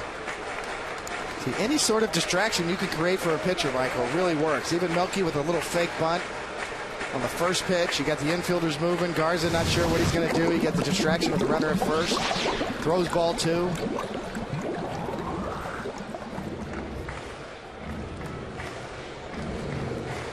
Looks like they're thinking the same thing. Jim Hickey, the pitching coach, out to discuss it with Garza.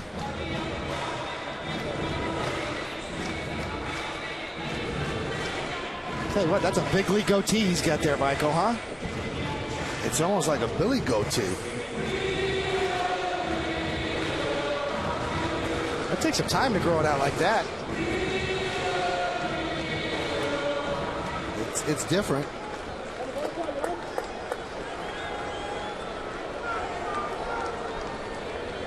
And they're still playing in for the bunt.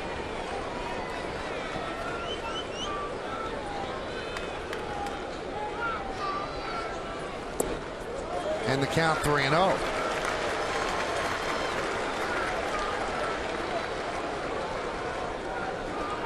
Great, a little distraction for the pitcher, a little loss of concentration. The next thing you know, you got a man on first, you got a 3-0 count, and the Yankees got something going here in the bottom of the 5th. taking and a strike. Melky struck out in the third inning. 80 pitches for Garza, so it's getting up there. Well, he's a horse. You know, he's capable of going up to 115, 120, even though he's still relatively young in his career.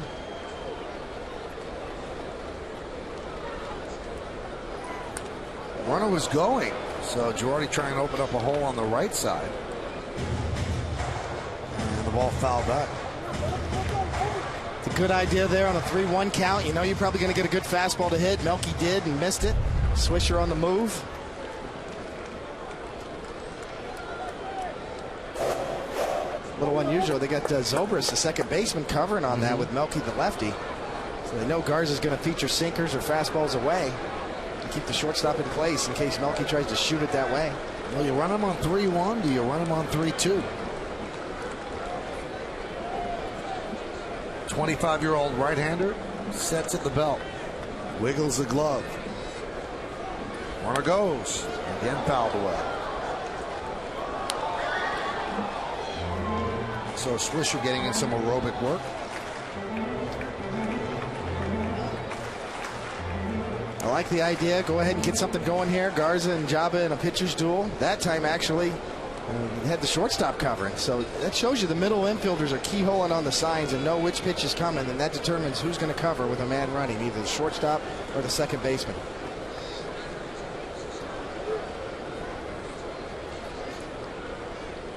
Runner goes, pitch is high, so 2 straight walks to open up the inning.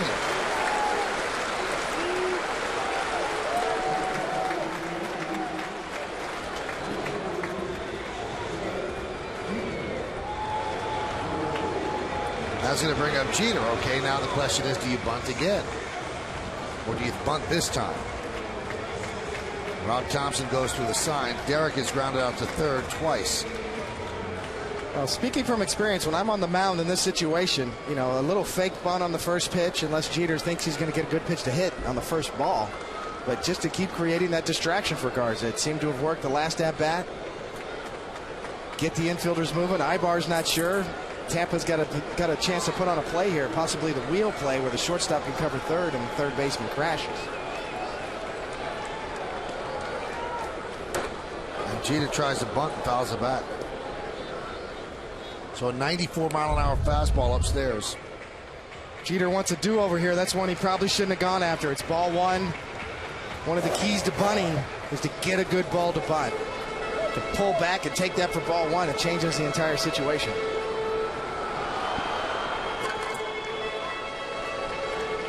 Conversely, from Garza's standpoint, you see him Jeter there. You throw the ball up in the zone, try to get him to pop it up if he tries to bunt again.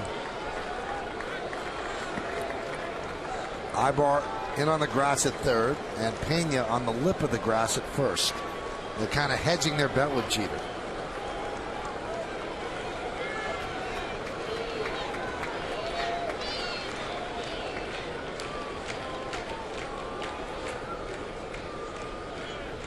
He is bunting again, takes the pitch low and away. So far, as you see, Girardi giving the signs, clearly controlling this situation to Rob Thompson. Tampa Bay has played it straight up. No wheel play, no trick plays, just the third and the first baseman crashing, which tells Jeter, bunt the ball to third base. The only way you get trapped is if they put on the wheel play where the shortstop breaks and covers third, and the third baseman can come in and make a play at third. And a foul ball. In all likelihood, that kills the bunt.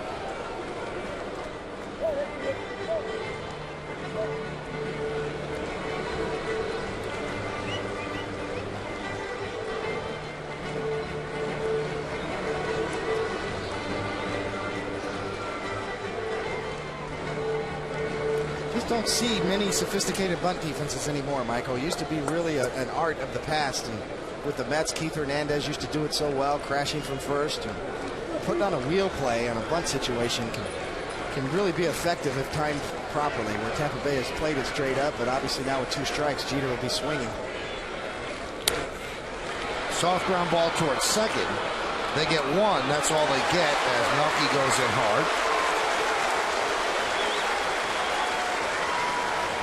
Not hit hard enough to be a double play. It was a little softly hit, but Melky does a good job. But I tell you what, he could probably reach the base there, but he's borderline, clearly going out of his way to make sure that Melky breaks up this double play. You can see coming in late, coming in high, but just close enough to the bag to make it legal.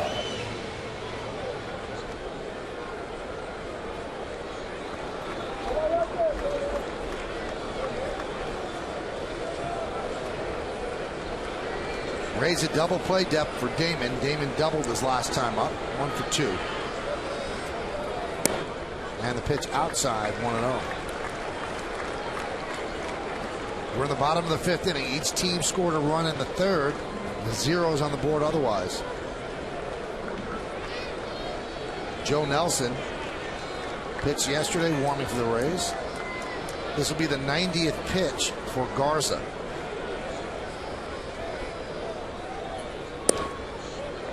Went off speed and went outside, 2-0.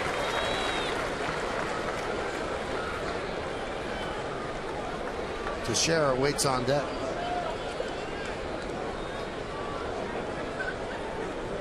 Johnny Damon's been so good in these situations all year to just get his pitch middle in and down a little bit, and that's the swing that he's been devastating on all year. And a strike, 2-1. And lets that one go away, a little too much away and up for Johnny right there.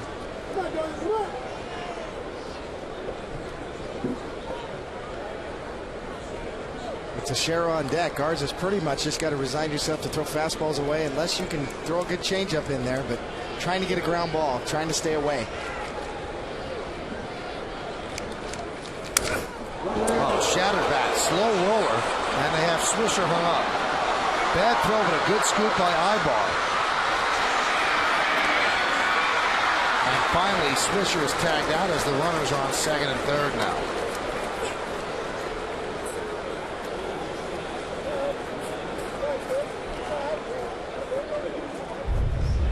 Garza crosses everybody up with a high, hard one, and Johnny just can't get out of the way. Broken back on a check swing. Garza the right play. Little short hop, gets away with it. Nice play by Arbar to pick it, but here Swisher does an outstanding job of just staying in the rundown. Stay right there, and now you're no worse for the wear. Johnny Damon's able to get to second base. Now you're 2nd and 3rd, and no different if otherwise he had held at 3rd. So obviously the Yankees still 2nd, 3rd, now 2 outs. Now A-Rod's on deck. Garza's a righty. How careful will they be with Teixeira? Second baseman is in short right field. That's Zobrist. 3 infielders on the right side.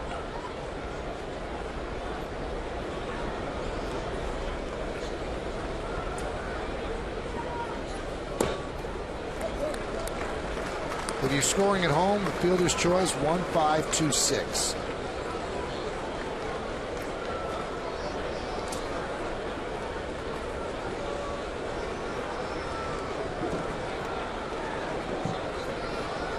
Garza will work from the full windup. Jeter on 3rd, Damon's at 2nd. Count 2-0.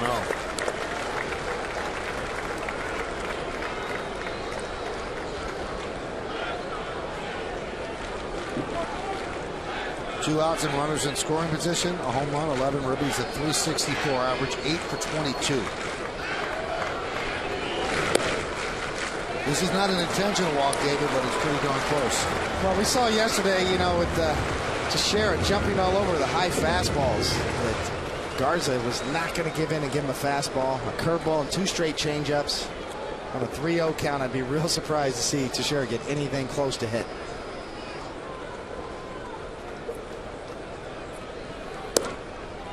And there's a strike.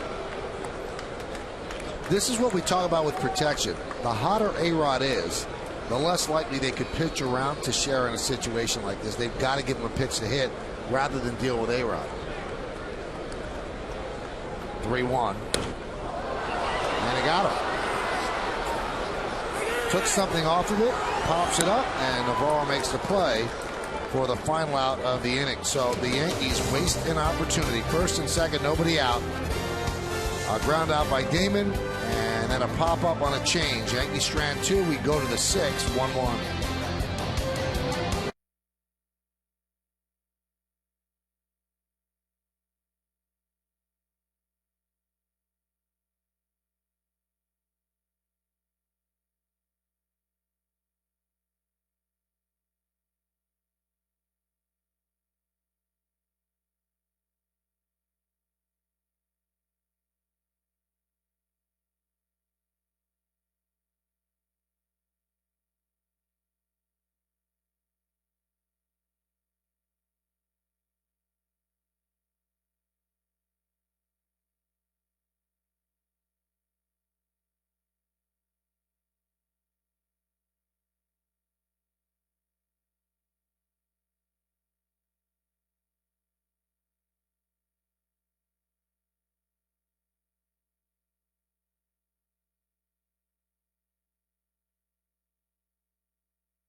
Today's Toyota Texpo. Once again, the question was, of these players currently on the disabled list, whose injury has been most detrimental to the Rays?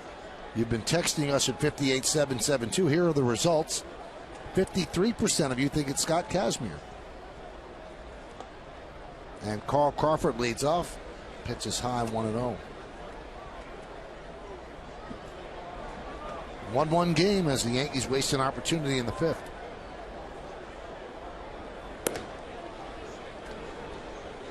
Count 2-0 to Crawford.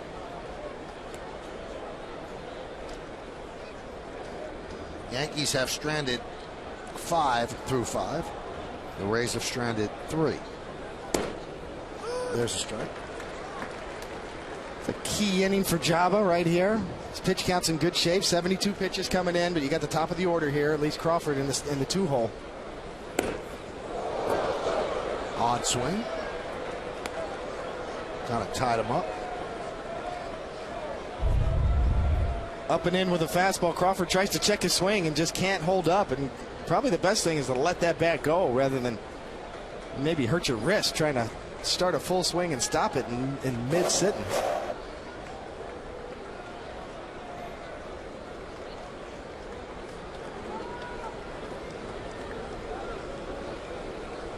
And Posada wants to talk with Jabba along with David Cohn. I'm Michael Kay, and you're watching Yankees baseball right here on the Yes Network. We thank you for spending part of your Sunday afternoon with us. And a beautiful Sunday afternoon at that. It's a 1-1 game, top of the 6th inning. 74 pitches for Chamberlain, 41 strikes. See there, Jabba was trying to shake off Posada. Posada wanted to come in with a fastball, and Jabba probably wanted to go to the slider. Posada wouldn't have it. Right out to talk to him and discuss it. What do they want to do here on this 2-2 pitch? Slider. Whoever wanted that one wins. 1 away. Looks like Jabba. And it was a dandy. His signature pitch, his out pitch, that slider, because it's so late breaking, down and into lefties. You can see Crawford reads fastball the whole way. And the ball just does not get there. It disappears.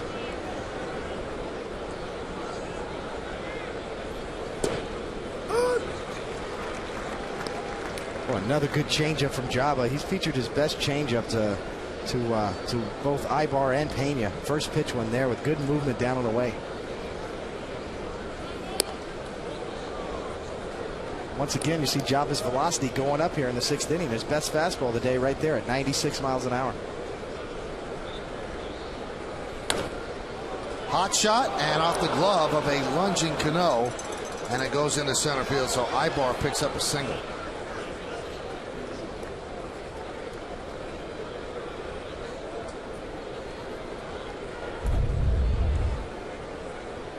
Another fastball up and away. Doesn't quite get it out. Kind of a looping line drive. Short hops Cano. Tough play. Would have been a really nice play if Cano comes up with that.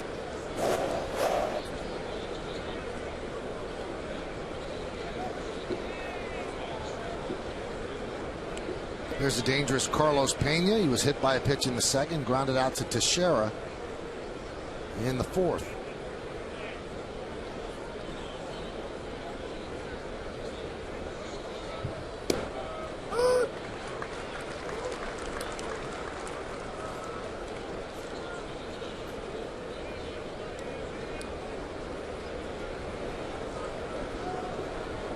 Even though Pena has a low average at 220, obviously home runs was 17, but his on-base percentage is very high too. He does work walks. He does still get on base.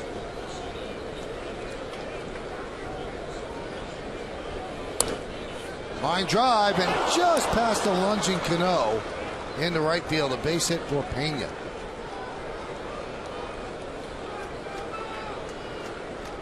Yankees this close to a 1-2-3 inning. Another changeup, pretty decent. Maybe a little too much of the plate, but down, and Pena's off the end of the bat. Just gets enough of it. Hear that sound, kind of a clanky sound off the bat. Just enough to get by Robinson Cano, who was shading him in the hole already.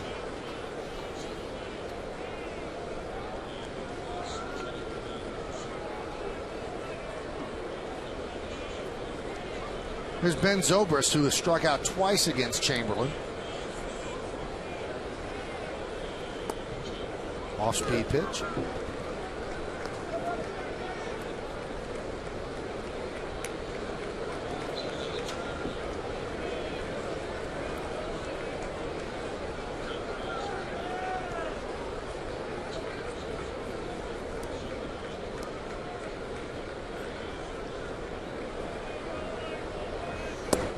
Missed outside, now 2-0.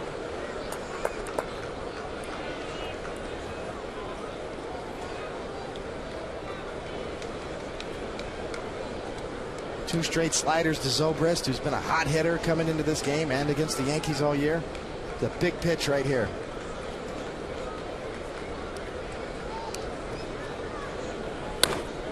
That one's drilled deep to right field. And that's a foul ball into the second deck.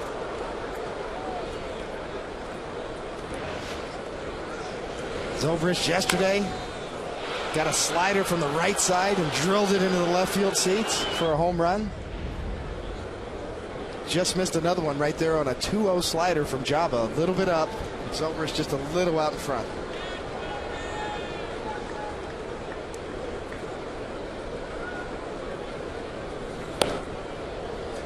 Fastball upstairs. Now Posada wants to talk things over with Jabba Chamberlain.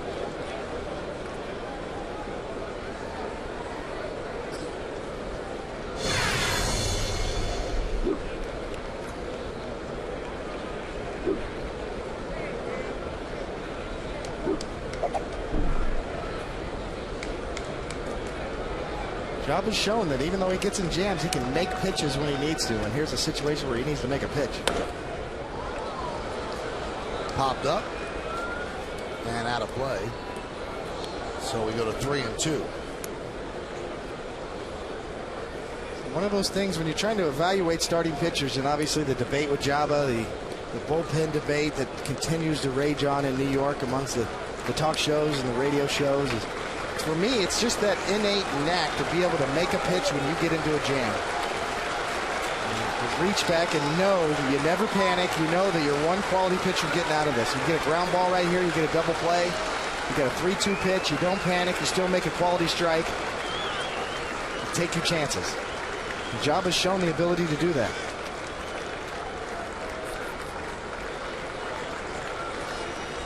And the payoff. Lofted into left center field, giving chase. Melky Cabrera, he makes the play. An outstanding play by Cabrera, saving an extra base hit and at least one run.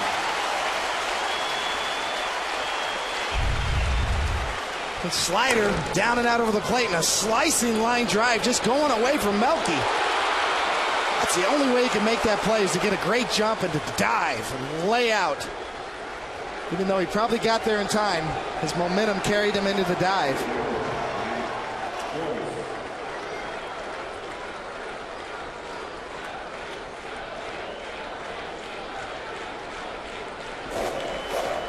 Melky Cabrera has done an outstanding job at both the plate and in the field so far this season. Here's Matt Joyce.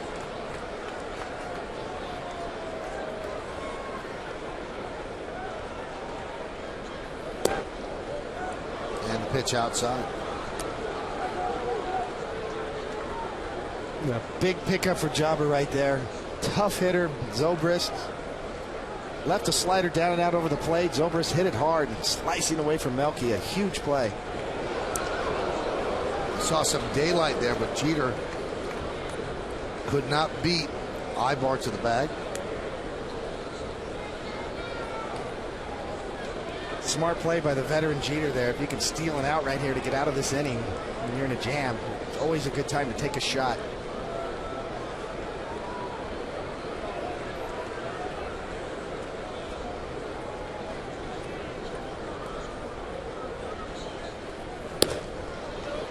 Count 2-0. Joyce is 0 for 2. Grounded to first and grounded to third.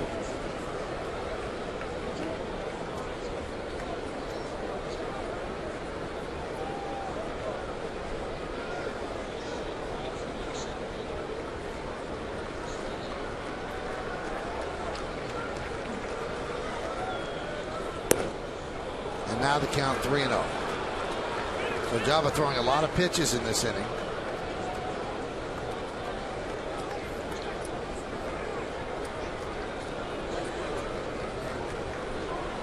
And now he's working the count 3-0 against Joyce. Missing badly up. Just rushing his delivery.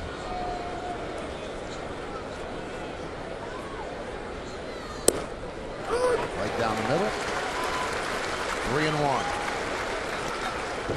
90 pitches for Chamberlain, 50 strikes, 40 balls. Shot his pitch count up. 20 pitches this inning so far.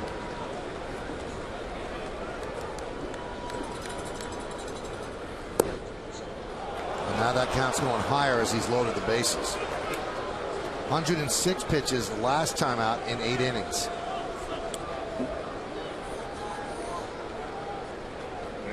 Dave Island's going to make a trip to the mound.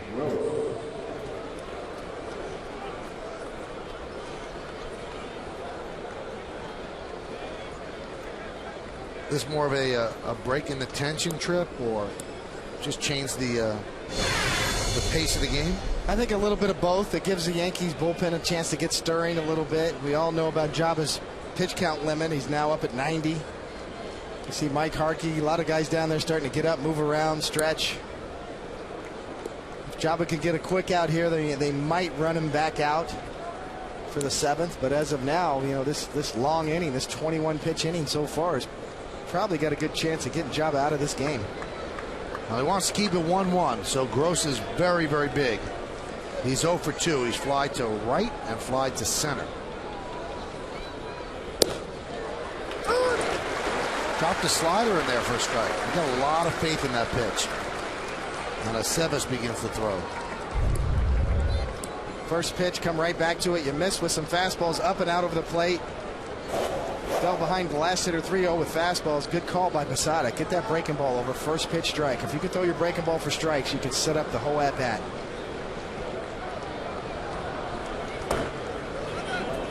Nice stop there by Posada.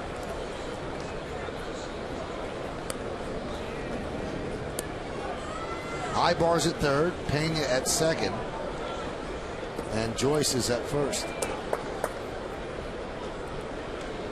Bases loaded, 2 outs, 1-1 game, top of the 6th inning. And Gross has got a little bit of pop.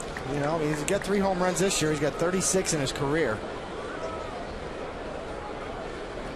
This short porch in right field, it's certainly very reachable for this guy.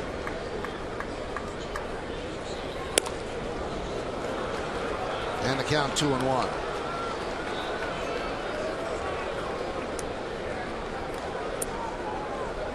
So Jaba really laboring. He's thrown more pitches this inning than in any previous inning. His high was 19 in the third.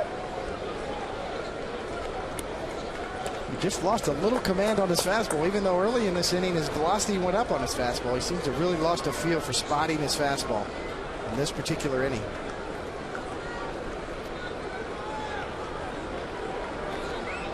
And the 2-1. Ground ball up the middle and through for a base hit. Ibar scores. Pena scores. Joyce moves to third. It's a big 2-run single for Gabe Gross. And Tampa Bay takes a 3-1 lead.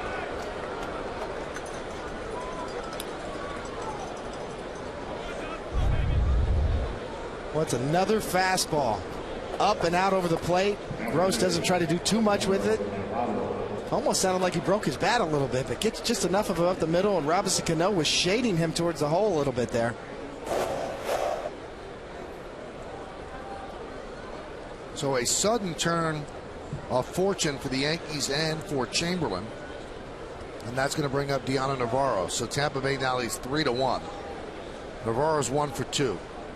Reached twice, though, single right, and then reached on Posada's 2-base throwing error. And you're right, David, he lost command of the fastball.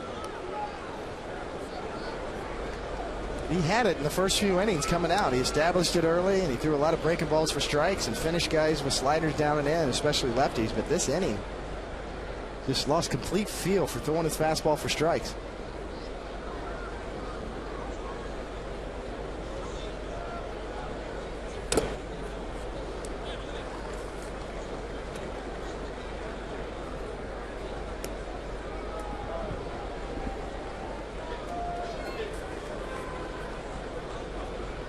Still very much in the game, though.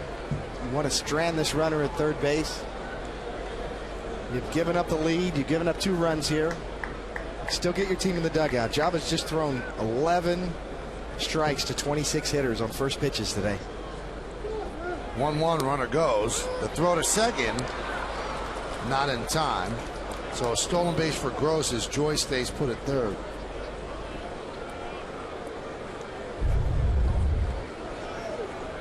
Good jump, high leg kick from Java. Not really worried about the runner. Just makes this at bat that much more important coming up. See Posada with a decent throw, a little high, really didn't have a chance. Now you got 2 runs out there you got to strand in scoring position against Navarro right here ahead, 1 and 2. 91st stolen base of the year for Tampa Bay. 1-2. And the 96, or check that, the 91 stolen base. Well, the next closest team in Major League Baseball, the Angels, at 64. So 27 more than the second place team. And this will be Java's 100th pitch upcoming. And it will be his 30th pitch of the inning.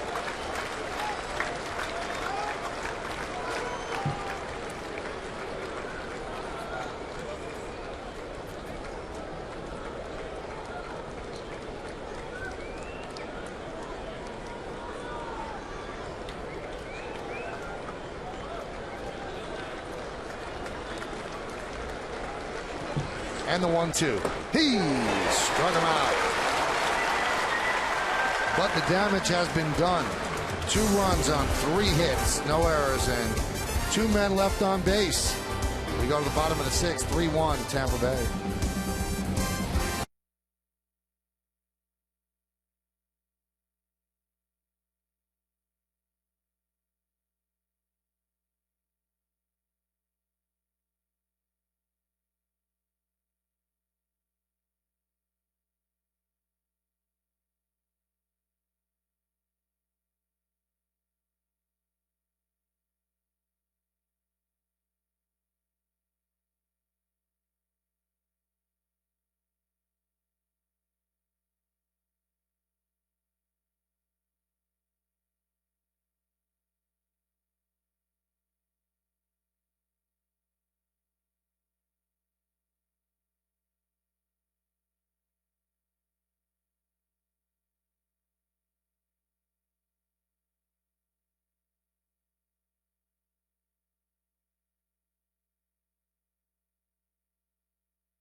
Second and third and 2 outs. He strikes out Deanna Navarro to end the inning, and you could mark that a K on your scorecard. And for more delicious kind of K, try Green Mountain K-Cups from WB Mason. A perfect cup every time, a fresh cup when you want it. Big strikeout. Well, now Joe Madden's going to try to mix and match out of the bullpen. Jabba Chamberlain is the pitcher of record on the losing side. Matt Garza on the winning side, but Garza has to turn it over to the bullpen. And this call to the bullpen brought to you by AT&T. Your world delivered. And Joe Nelson, who pitched well in yesterday's game, takes over for Garza. High ERA, more than a hit per inning, and more walks than he'd like. He's going to face Alex Rodriguez, Robinson Cano, and Jorge Posada.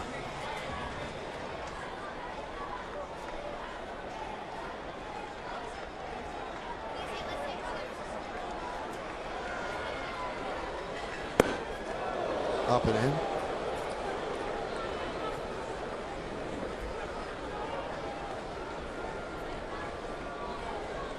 Two-thirds of an inning yesterday for Nelson. 1 strikeout, no hits.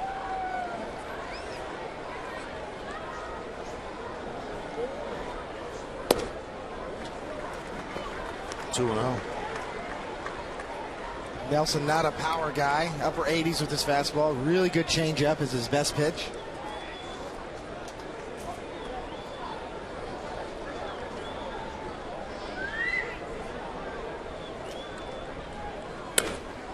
High fly ball, right field. Matt Joyce coming in, still coming in. 1 away.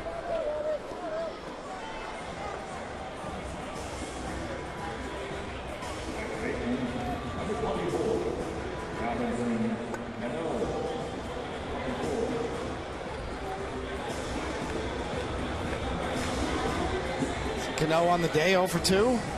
Ground out and a fly out. A-Rod got a 2-0 fastball right there from Nelson, just a little bit out and away from him. Sometimes hitters just get themselves out, Michael, and if you're Nelson on the mound, you're feeling pretty good about that. Throw a fastball up and out over the plate on a 2-0 pitch, and A-Rod pops it up.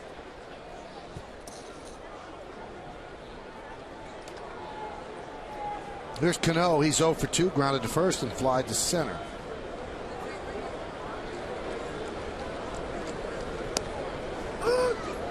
Off-speed pitch for a strike on the outside corner, 0-1. So the Yankees will have to try for another comeback today as they're down 3-1 in the bottom of the 6th.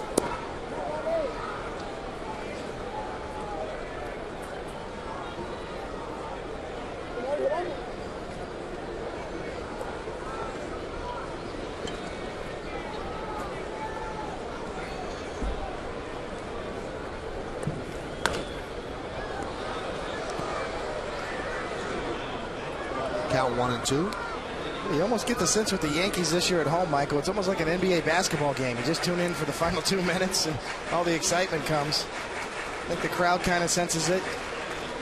The Yankees obviously very much in this game. Jabba disappointed that he gave up the hit to give up 2 runs in the lead. Now down 3-1.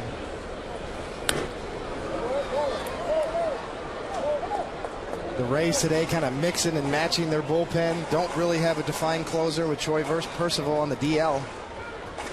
Joe Madden's just going to go with matchups as you see a dejected Jabba Chamberlain there. Had a good outing going today until that last inning, over a 30-pitch inning.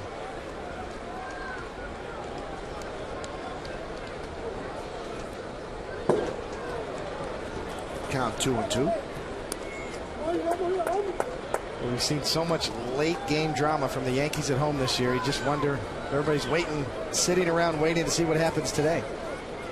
Including that guy right there, Joe Madden, who's trying to figure out how he's going to piece together the final few innings of this game without a defined closer.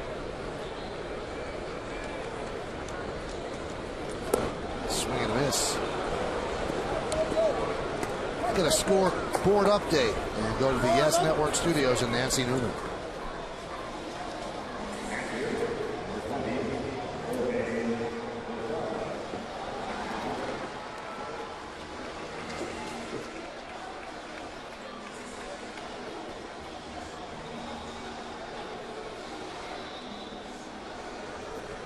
He's having some season. Thank you, Nancy. He's an amazing pitcher, David. Some career. I tell you, he's a cut above. You know, he's the best pitcher in the game in my mind, and there's several great ones out there. But none as established as he is right now in terms of his repertoire, his depth in the game's ability to go 9 innings. He is certainly a cut above. Fausto Carmona of the Indians should use him as a template because Carmona was just sent down the rookie ball. And that's what happened to Roy Halladay. And look where he's come back from. As Crawford puts away the high fly ball from Posada, and the Yankees go down in order 1-2-3, and we go to the 7th inning. It's 3-1 Tampa Bay.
The Yankees close out this series with the Rays right here at Yankee Stadium.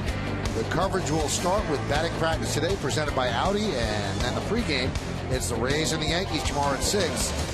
It's only on Yes, Andy Sonnenstein against Andy Pettit.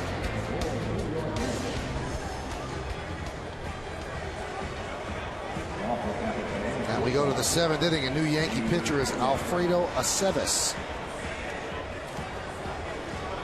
So Jabba Chamberlain's day is over. He can lose, he can't win. So it gives up 3 runs in 6 innings, and that is a quality start in baseball. That's considered a quality start. Aceves has been quality. 10 games, 3-1, 2.95, 18 hits and 21 in the 3rd innings. 20 strikeouts, 5 walks. Does not have overpowering stuff, but he knows how to pitch. Here's Reed Brignac. Pitch outside.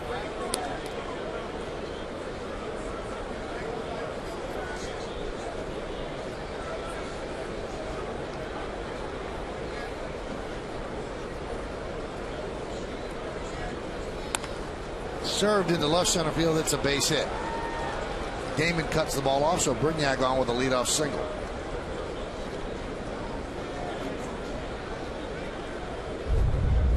Yeah, Aceves tries to throw a cutter and then almost backs up. You see Posada's got to move his glove up and out over the plate.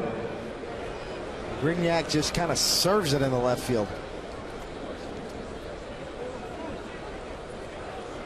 Aceves has been so good lately for the Yankees. Coming in, pitching 3 innings at a time. He can do a lot of different things. Kind of thought we might see Phil Hughes today, though, Michael. You know, I'm kind of looking for a chance to get Phil Hughes in the game. I know, obviously groomed as a starter. Be interesting to see when and if Joe Girardi can get a chance to get Hughes in the game at some point.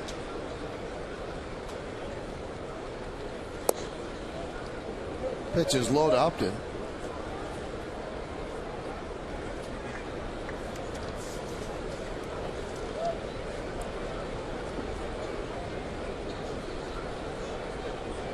last time he pitched was as a starter on May 31st. So it's been 7 days. Pitch is high. And Phil's saying all the right things. And why wouldn't you? As Phil Cope begins to run, you'd rather do anything up here than do anything down there. So what's he going to say? Well, I want to be a starter down in Scranton. Of course he'll say, yeah, I'll be the bat boy here in New York. He'd rather be in the big leagues. So he's had the right attitude. 2-1. I talked to Joe Girardi about his bullpen makeup right now, and obviously they don't have a defined eighth inning guy to get to Rivera. Marte on the DL and Brian Bruni trying to come back from injuries, but he likes the versatility of guys that can go 3 innings like a Sabas. Tomko can go 3 innings. Hughes can go multiple innings. Robertson and Veras are more 1-inning guys on a day-to-day basis, but he can kind of power through that 8th inning role with guys like a Sabas. Nothing wrong with having guys that are more versatile. They can start, relieve, long relieve. If you can pitch 3 innings, you can pitch 1 inning. You know, Sabas certainly has been good enough to pitch in an 8th inning role. But you get him in here in the 7th, and he'll go probably 2 or 3 innings, the game willing, as long as he's throwing well and getting them out.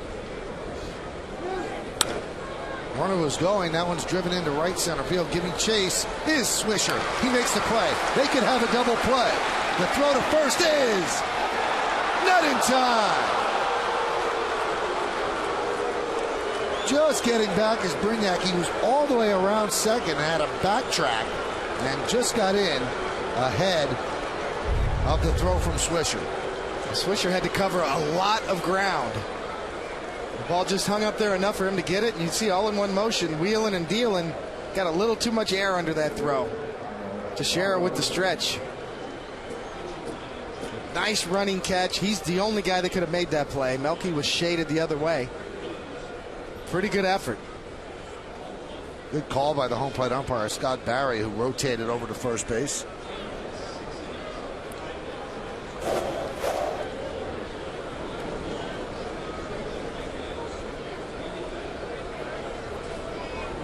Here is Carl Crawford.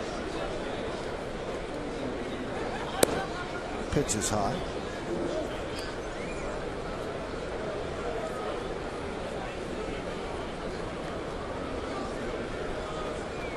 Crawford on the day. Anytime you got an 0 for 3 going against this guy, the type of year he's having, keep him off the bases is the key.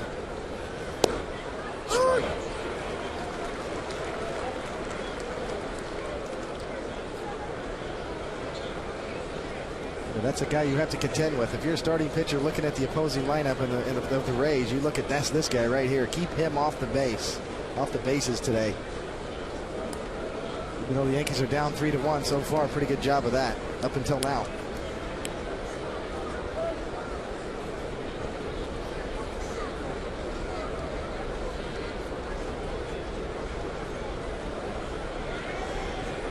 Snap throw to first, and Brignac's back.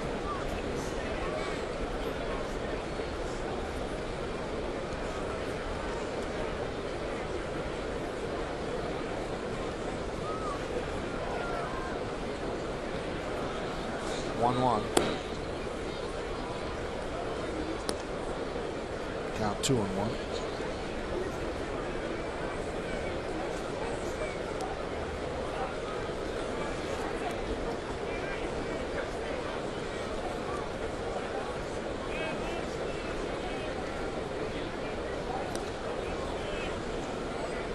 After Brignac went on that pitch to Upton, they're paying a lot of attention to him.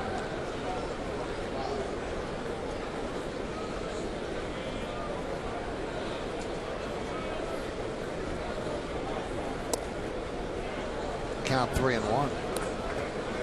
Well, Michael, up in Detroit today, we got the young New Jersey kid, Rick Porcello, up there pitching. Off to a great start for the Tigers. 4-4. He's given up 4 runs in 5 innings so far. Still in the game. Tied up with the Angels, 4-4. Tony Saunders pitching for the Angels, the lefty. Runner goes. There's a strike. Throw to second. Got him.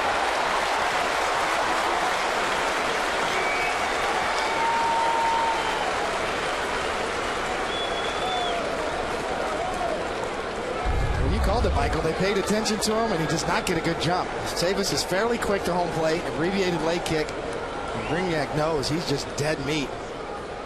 Good delivery from Aceves, held him close. Posada, nice throw, quick release right there.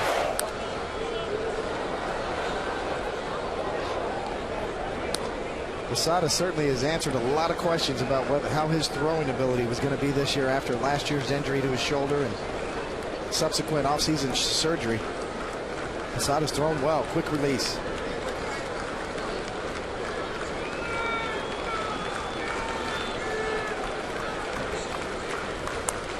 Foul back.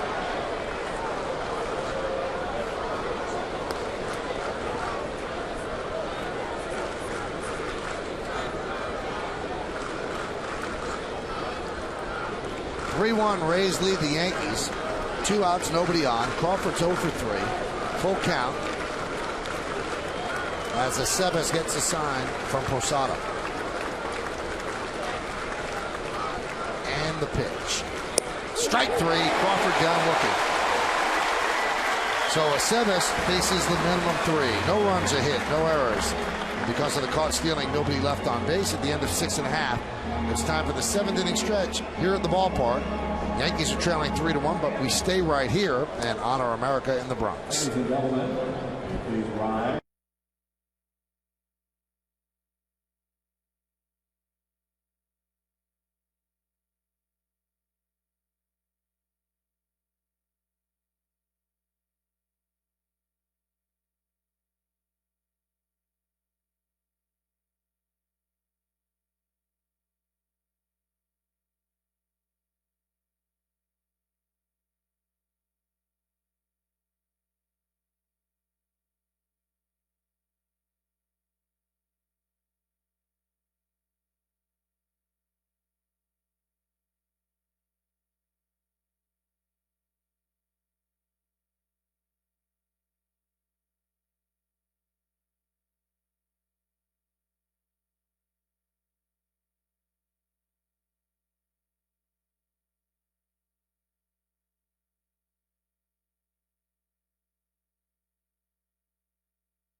Inning, Yankees are trailing 3-1, and it'll be the bottom third of the Yankee order. Matsui, Swisher, and Cabrera against Joe Nelson in his 2nd inning of work. Right now, the pitcher of record for the Rays on the winning side is Matt Garza. He went 5 innings, gave up just 1 run. Nelson, a scoreless 1-2-3-6, and now he's in there for the 7th. And the pitch. Low 1-0. Matsui 0 for 2 with 2 ground balls to second base.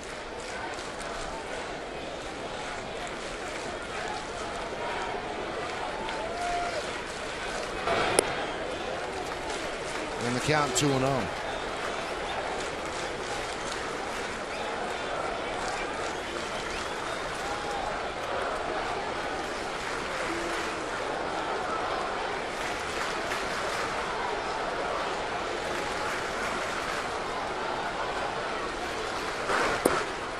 And the count 3-0. More action in the Rays bullpen, and this is what Joe Maddon's going to have to do. It's going to be a stressful rest of the year unless they get back Percival. He's got to mix and match all the way to the final out. Grant Balfour is up. And there's a strike. And the count is 3-1. A little bit of a high strike, top of the zone, 3-0, maybe a little automatic. Scott Berry, the home plate umpire, has been very consistent today, although definitely more on the hitter side. A little tighter with his zone, a little more strict, but very consistent. And a good day back there. That one's driven out to center field, but Upton, shading his eyes, will put it away for the first out. With Nick Swisher coming up, a perfect time to show you the Land Rover drive of the game, David. And a drive it was. Out away from him. Both arms fully extended into the Yankee bullpen. Down with the rosin bag. Up with the high fives. Nick Swisher. Land Rover drive of the game.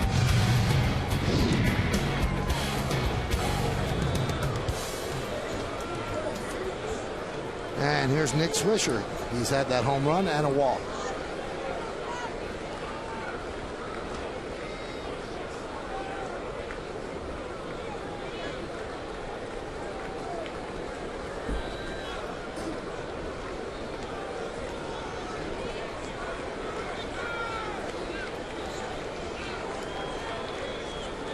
And the pitch. Fastball strike.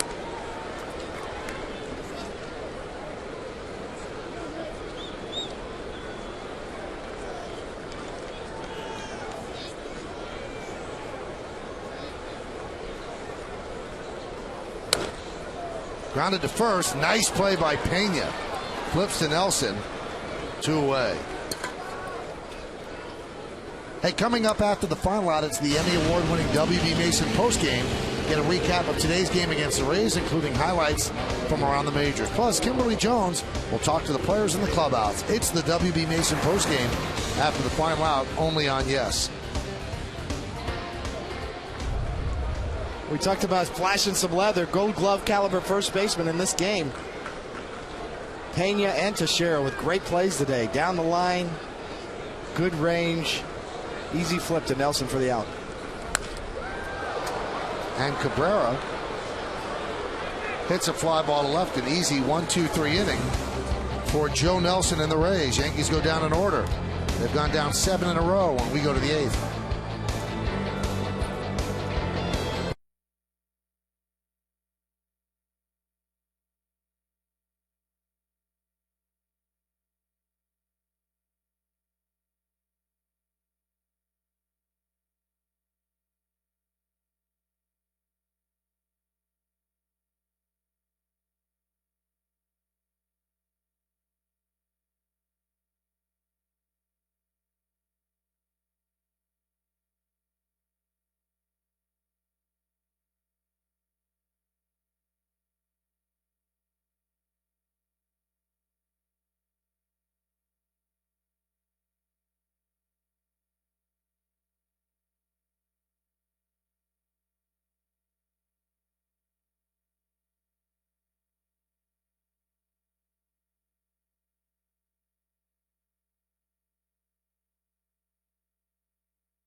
Willie Ibar leads up against Alfredo Aceves as we start the 8th, and he starts him off with a strike.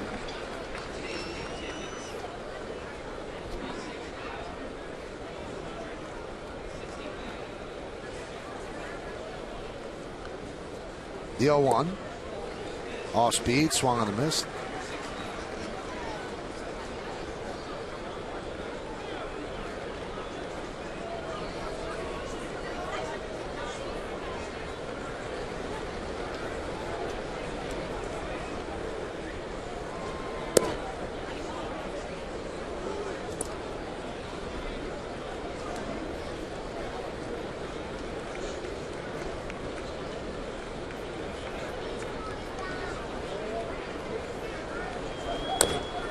Grounded foul. George Hendrick wanted no part of that. Didn't even try to bend down, just wanted no part of it. Hey fans, today and throughout the Yankee season on Yes, we're allowing you to vote along with the two of us here in the booth for the Chevy Player of the Game. You can text your vote to 58772. Those are today's candidates.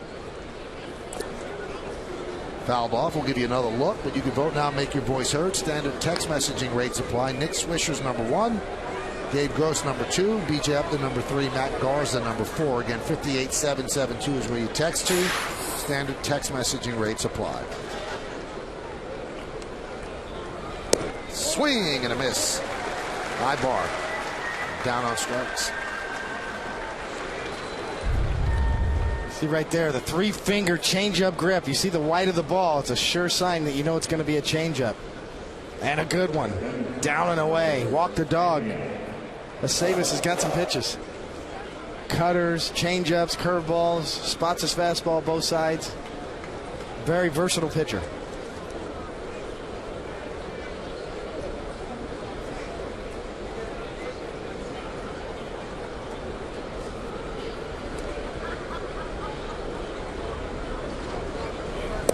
Pitch to Pena.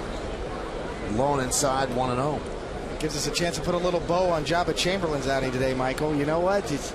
Boy, he had a good one going. I know he's feeling disappointed right now. He kind of let it get away from him in the 6th inning. He lost a little command of his fastball, even though his velocity was going up throughout the game, and some of his best fastballs velocity-wise were in the 6th inning. But he certainly lost a little command. Gabe Gross, obviously the big blow, a 2-run single with the bases loaded. Part of it got away from him, but I tell you what, he could have given up 5 runs too. He came back after that Gabe Gross single. He had 2 runners in scoring position. It could be 5-1 right now. So it's to his credit, after giving it up, he came back and got out of that inning. But overall, I'm sure Jabba's disappointed. He had a great start going. His pitch count was in good shape going into that 6th inning. He ended up throwing over 30 pitches in the 6th inning. His day was done. But as you said, Michael, still, he got the team in the game. 6 innings, 3 runs, could have been a lot better. He only walked 1 guy, 4 strikeouts, 5 hits in 6 innings, 3 earned runs.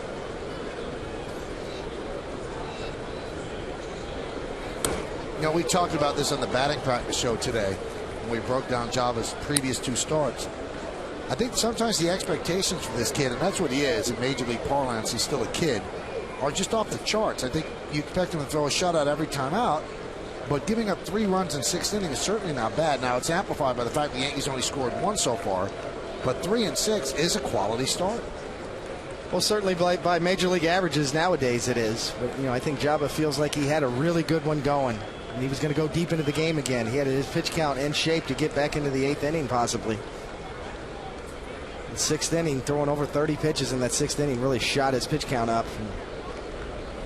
Put a damper on his day, but all in all, pretty good stuff. Jabba continues to mature. He continues to mix all his pitches well. We saw some good changeups again today from Jabba. Breaking balls, sliders. His mix of pitches was probably 54% fastballs and 46% off-speed pitches, including sliders, breaking balls, more curveballs, and changeups. So a pretty good mix of pitches. Just lost a little command and feel for his fastball in that 6th inning. Hot shot foul.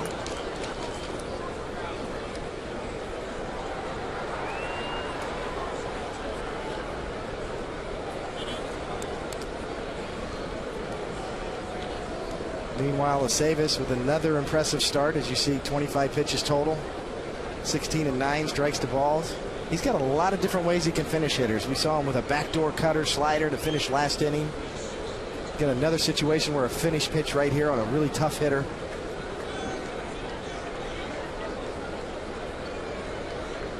Two. Foul back.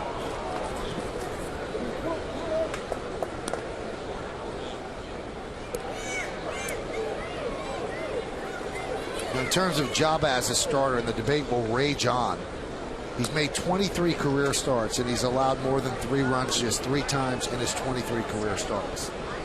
Now, that's somewhat skewed because in some of the starts, he was on a pitch count, went 3-4 innings, but 23 starts, and he's allowed 3 or more runs just 3 times. 2-2. Inside.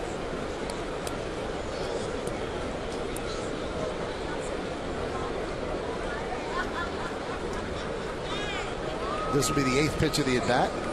It's a 3-2 count to Pena, the cleanup hitter for the Rays. Sebas deals. He struck him out. 91-mile-an-hour fastball. 3 strikeouts in a row for Sebas. Hey, Wednesday night, the Emmy Award-winning Yankeeography returns to the first of 3 new episodes this summer. It all kicks off with 80s great Dave Winfield profiling one of the team's most feared hitters. Yankeeography Dave Winfield premieres Wednesday at 11, only on Yes. See, after all the off-speed pitches to Pena, he's going to dial it up. Fastball up and away, little movement on it. Had a little hop on that fastball up to 91, 92 miles an hour. Pitch to Zobrist is off-speed and outside. 1-0.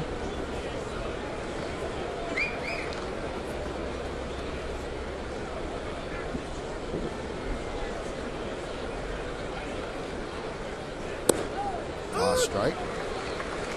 Yeah, Sebas is just completely unpredictable. He's got so many weapons. Certainly not a power guy by fastball velocity standards, but boy, he's got some weapons, and he can throw just about everything in the kitchen sink in there.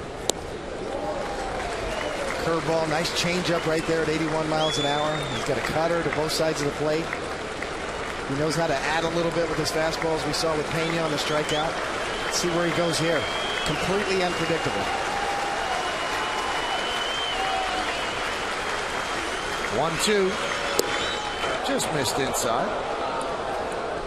He's throwing pitches 79 miles an hour. That's why 91 blows by people, because they just kind of rock to sleep.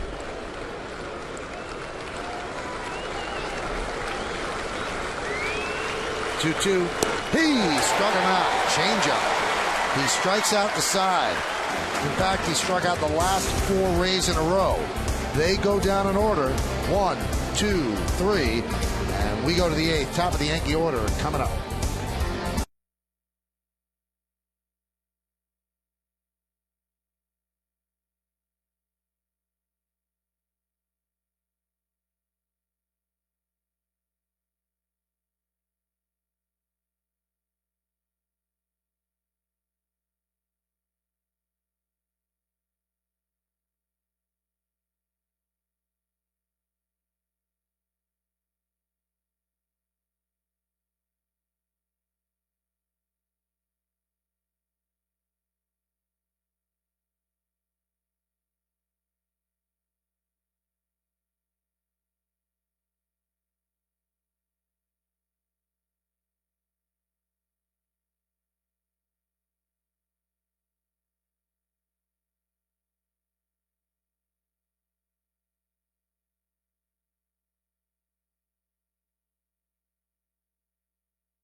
Of the game brought to you by Geico. 15 minutes could save you 15% on car insurance. Plays, David, plays. Bonus cantos for Geico today. Mark Teixeira with a little pick and then some range from the knees.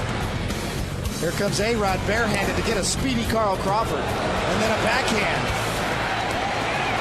Nice play. And here comes Melky into the pitcher with a dive to save a couple of runs. Those are the Geico plays of the game.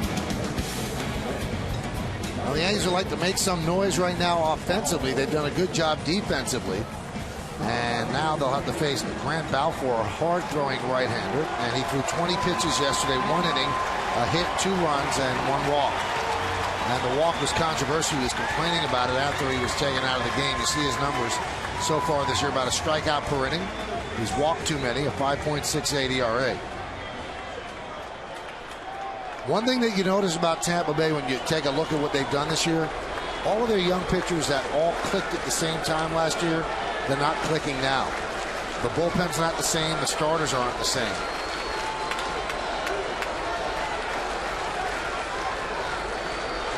Jeter leads off. Pitch is high. And a lot of people that you talk to in baseball say that's what happens when youngsters pitch innings they've never pitched before, and when youngsters pitch months that they've never pitched before. All of a sudden, they were always done at the end of September. They went down to the end of October. Those are difficult innings, too, stressful innings. Very stressful innings, all the way through the end of October. This guy was a huge part of their bullpen last year. Just a breakout year last year. 6-2 with a 1.54 ERA in 51 games last year for the Rays. Had 82 strikeouts, too. Jeter loops one to right field, but Joyce is there.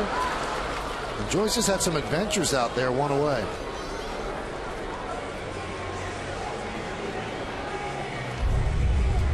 Joyce choosing no shades today. Kind of cruises over. Little side saddle.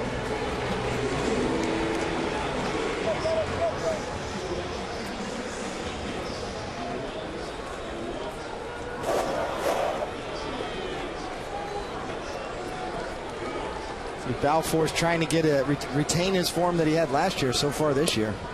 Power fastball, 95 right down the middle. He's a challenge kind of guy. Came into this game 2-0 with the Rays with a 5.68 ERA in 25 games so far this year.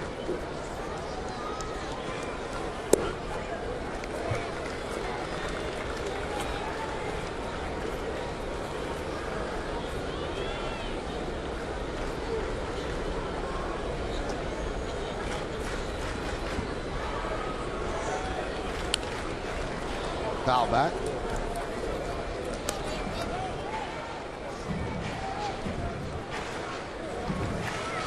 Balfour broke in with the Twins in 2001. Along with the starter today, Matt Garza, also a former Twin. Worked his way through the Brewers in 07 and found his way to the Rays in 07 too.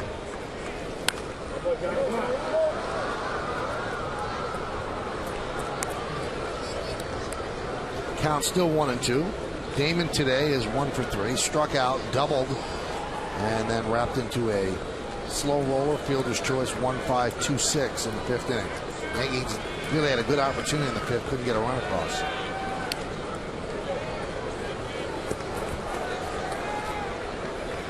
Damon's been swinging with a 2-tone bat most of the day, but he's probably run out of those. Now he's going to the solid black.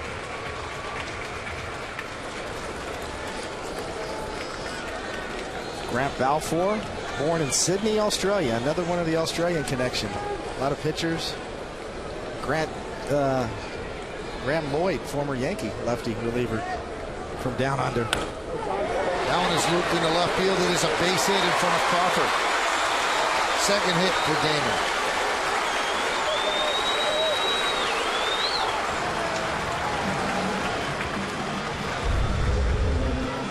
Supposed to be a fastball in. You see the movement on the catcher's mitt. It ends up middle away and belt high. Johnny Damon doesn't try to do too much. Just a little fillet. Line drive to left, hump back. Perfectly placed. You don't want to hit this one too hard, Michael, because it'll carry you the outfielder. That's why we call it a fillet job, like you're at a hibachi steakhouse. A little fillet Flay off a little piece of steak. Pitch to Teixeira is low 1-0. I never heard that before. That's why they call it a fillet. Like you got a knife, you just fillet it out there. Get yourself a little humpback line drive knock. Now you got Teixeira up. 1 out.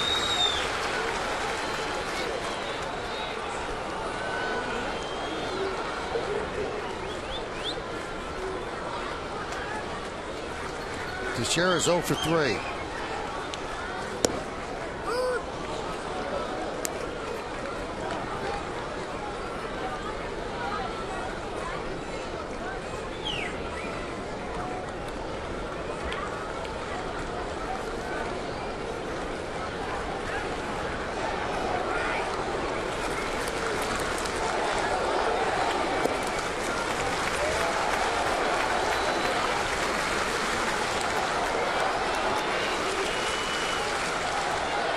J.P. Howell pitched yesterday, and he's getting hot.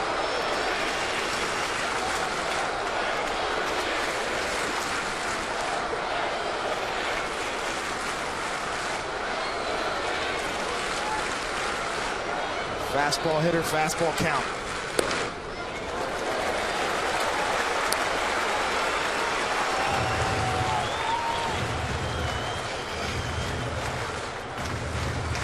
Same spot right here. 3-1. Balfour, a challenger. You can see his demeanor. He's a fiery guy out there.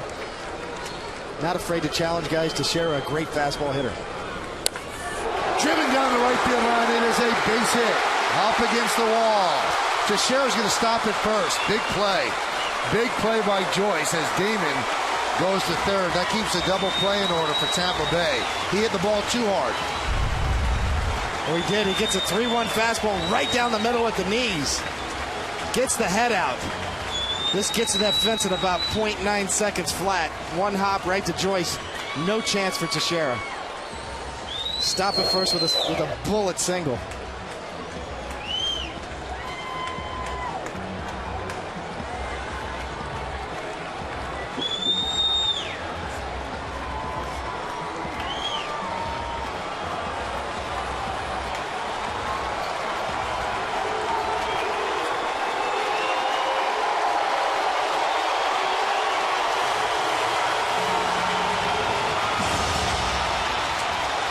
So Hickey comes out to settle down Balfour.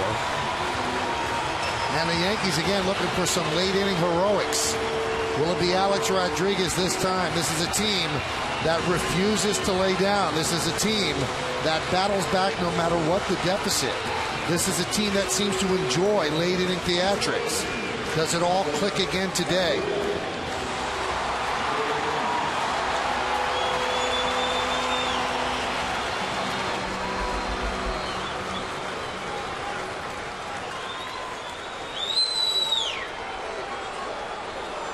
Alex is 1 for 3 today. And Balfour deals. Count 1-0.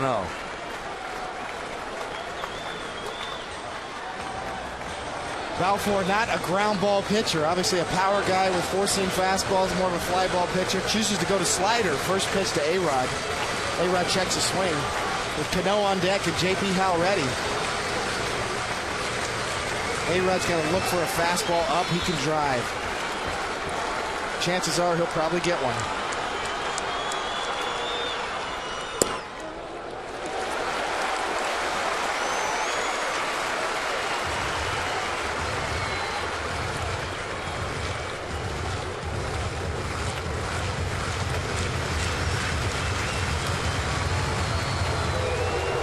Navarro goes out and talks with Balfour. Balfour seems pretty excitable out there. It seems like they have to settle him down.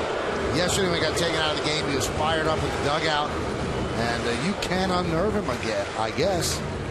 Well, that's part of his strength, too. That's why he's such a competitor. We talked about him being from Sydney, Australia. A power guy, very aggressive pitcher, very highly emotional. A lot of indecision here, though.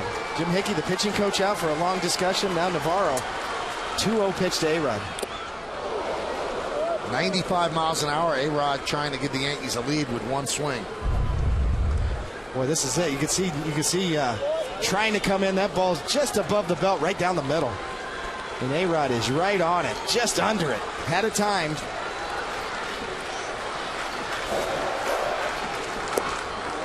Well, he's laying off that breaking ball. He's seen it well out of Balfour's hands, so the count 3-1. They'd love him to swing at that and bang into a double play. Although he could swing at that and also put the ball over the right field wall.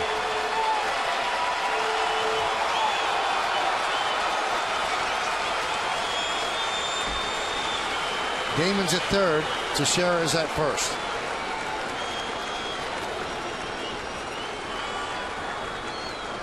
And the pitch. He walked him, and the bases are loaded for Robinson Cano.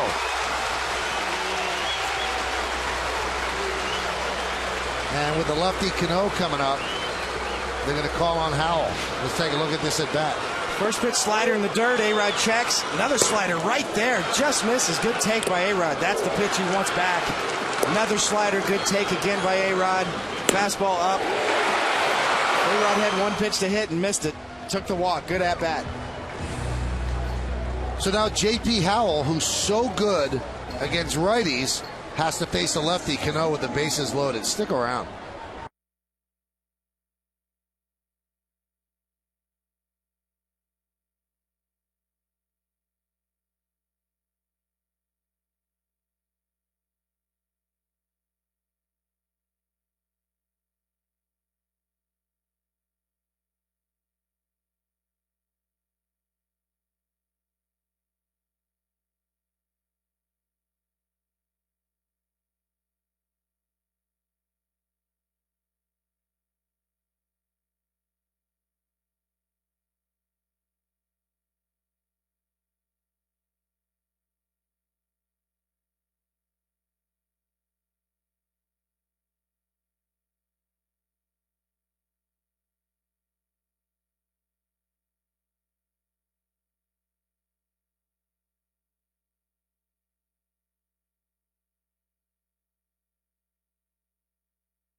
Last night against Randy Choate.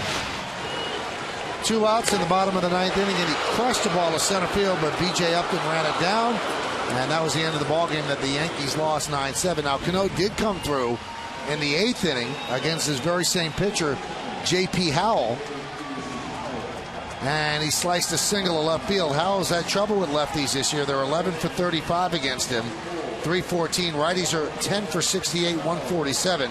And you see his overall numbers, 35 strikeouts in 28 and a third innings. Damon third, Teixeira second, Rodriguez first. Mouthful of seeds for A-Rod. Jeez.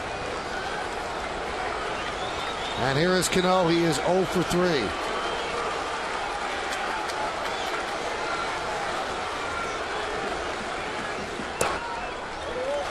Count 1-0. Rays holding on to a 3-1 lead here at the stadium. A really close pitch. J.P. Howell wanted that breaking ball. Yankees 0 for 6. Runners in scoring position today. Garza, Nelson, Balfour, now Howell.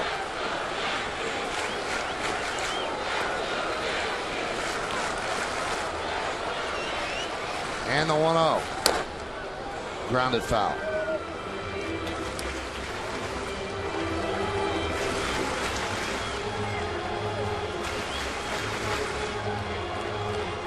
In the outfield, Upton has a good arm, Joyce has a good arm, Crawford has a left fielder's arm.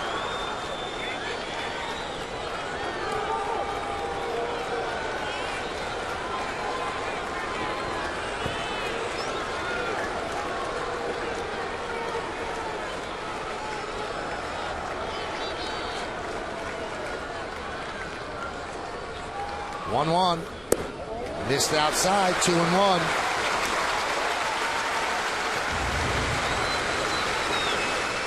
Well, we know B.J. Upton plays a shallow center field, but Carl Crawford's joined him in this at-bat with Robinson Cano and his pop to left field. You can see Crawford's pretty shallow in here, too, along with B.J. Upton.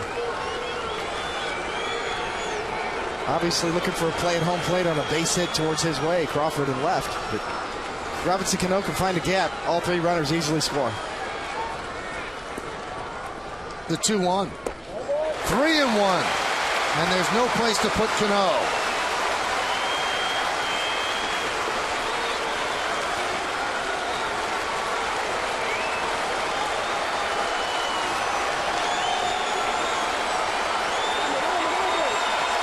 Yankees take the lead. Mariano will begin to warm. And you can bet he'd like another shot after his disappointment yesterday. A crowd of 46,465. Most of them on their feet. And the 3-1. He walked him, and that'll force in a run. So Howell walks Cano. Coming home is Damon. The other runners move up, and the Rays lead 3-2. Take a look pitch by pitch. Here's the pitch he wants. A breaking ball right there. Well, I'm wanting that if I'm on the mound. Fastball down and in, 1-1. Now he starts to miss. Definitely down to two fastballs. Just cannot control the fastball and walks Robinson Cano. The first pitch of that sequence probably set up that walk. And another trip by Hickey, who's going to get in a lot of work walking to the mound this year as he tries to nurse this bullpen and the staff through each out. Well, now you have a switch hitter, Posada at the plate batting right-handed. We told you Howell much more effective against righties, 10 for 68. That's 147. And we explained to you yesterday why he works off the extreme third base side of the rubber, and David, that means that he can command the inside part of the plate better. Yeah, that's why he has such success against right-handed batters, because he's way over here on this side of the rubber, the third base side of the rubber, which gives him an angle on the inside corner to right-handed batters, both for sliders down and in and two-seam fastballs that move the other way back towards the inside corner. And the pitch. Grounded toward third. It's booted by Ibar. Everybody safe in the game is tied at 3. That might have been an inning-ending double play if he fields the ball cleanly.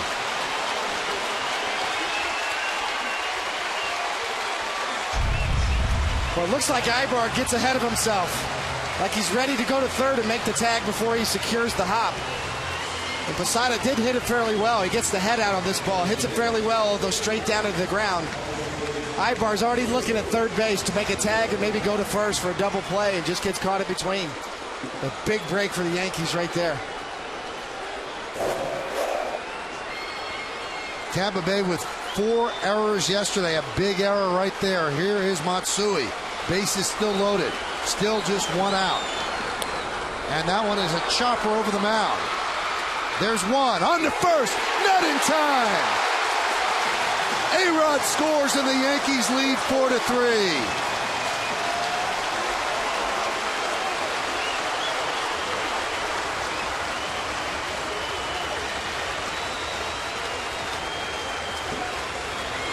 David Matsui finds that extra gear when he has to beat out a double play. Well, a cue shot, a breaking ball at the end of the bat, straight down in front of the plate. Matsui's got a hump. Posada's got a choice right now. Do you stop or do you get tagged? Dangerous choice by Posada. Luckily, Matsui gets down the line for the Yankees. Potential mistake by Posada here. Matsui does run pretty well there. He knows he's got to get there. He humped. That's the best he's got right now, and he does make it. An RBI, Yankees lead 4-3. Here is Nick Swisher. Runners on first and third. And the pitch upstairs. 1-0. So 3 runs in the bottom of the 8th inning, and the Yankees take a 4-3 lead, and they are looking for more as Mariano Rivera begins to throw.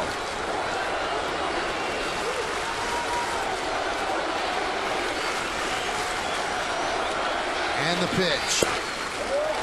Low if you're looking ahead to the 9th inning.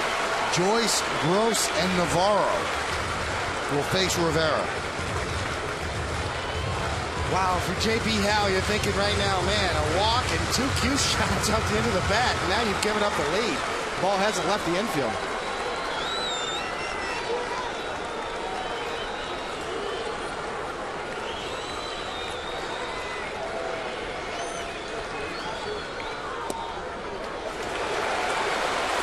Good eye on Swisher as the count goes to 3-0. On deck is Melky Cabrera. Another really close pitch. You can see the Tampa Rays bench is giving it to Scott Berry right now. And the 3-0. He walked him, and the bases are reloaded for Melky Cabrera.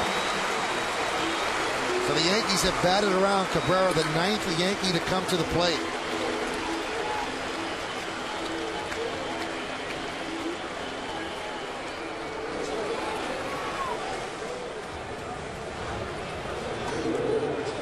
It's easy when you're on the mound to become unnerved when you throw pitches, especially the first pitch of an important sequence that you think are strikes that get called balls. J.P. Howe certainly has been a victim of some close calls, but then he's fallen apart afterwards too. He's had chances to come back. 2 big walks, one to walk in a run, and now he loads the bases again. Yankees send in a pinch runner. Angel Baroa will pinch run for Matsui now that Matsui had moved into scoring position.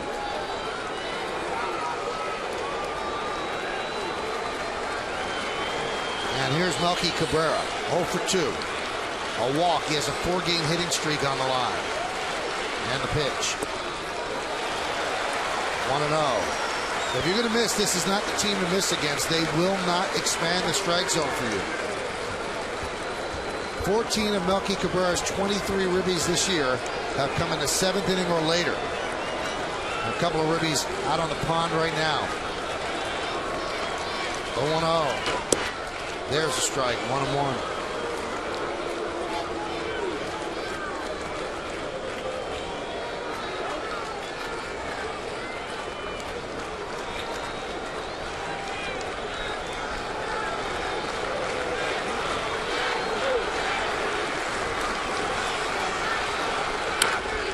Grounded foul way out in front of that pitch, and the count is 1-2.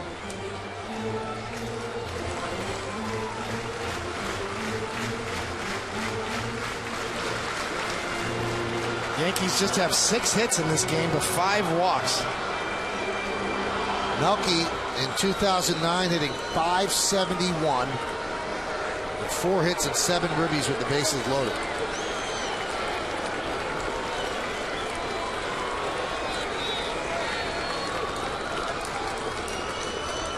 J.P. Howell deals. Check swing, did he go? Yes, he did, said Ted Barrett, the first base ump, and that's going to do it for the Yankees here in the 8th. But they take the lead. They score 3 runs on 2 hits, 1 huge error, and the bases are left loaded. Last legs coming up for Tampa Bay. They'll do it against Mo.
Player of the game is voted on by you, the fans, and the two of us here at the booth. And what was the choice, David?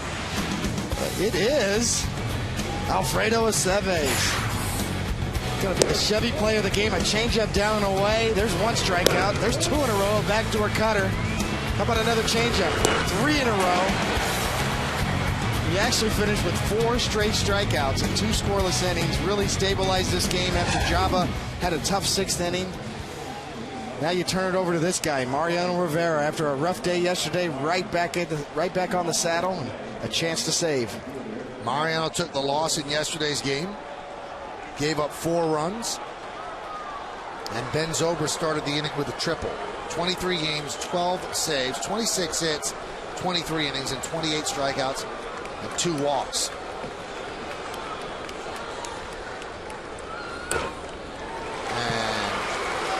Joyce swings and fouls back, and that one of the 2 walks was the intentional walk to the pinch hitter, Evan Longoria, yesterday. Defensive changes for the Yankees. Gardner moves in center field. Melky moves from center to right, so Nick Swisher out of the game. The 0-1. Grounded toward first. Tough hop. Teixeira stays with it. 1 away.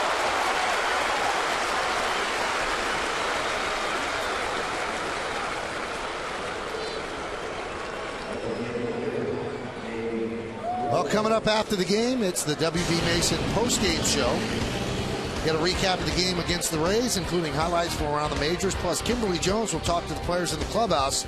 It is the WB Mason postgame right after the final out. That's what postgame is, only on Yes. Here's Gabe Gross.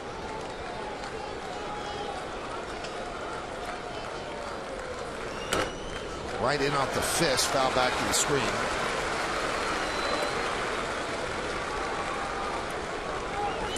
It's Gabe Gross's 2 RBI single against Java. That was the big blow Java's day in the 6th inning.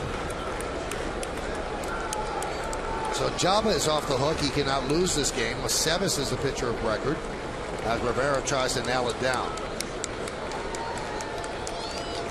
The 0-1 inside. Mariano seems a little more over the top today. Yeah, Paul O'Neill and I talked about it. And we thought Mariano at times maybe he's a little lower with his arm angle. Sometimes his cutter flattens out when he gets in trouble. It looks like he's trying to get on top of it. That one really took off. On the hands again, and the count is 1-2. A little better velocity, up to 93 miles an hour.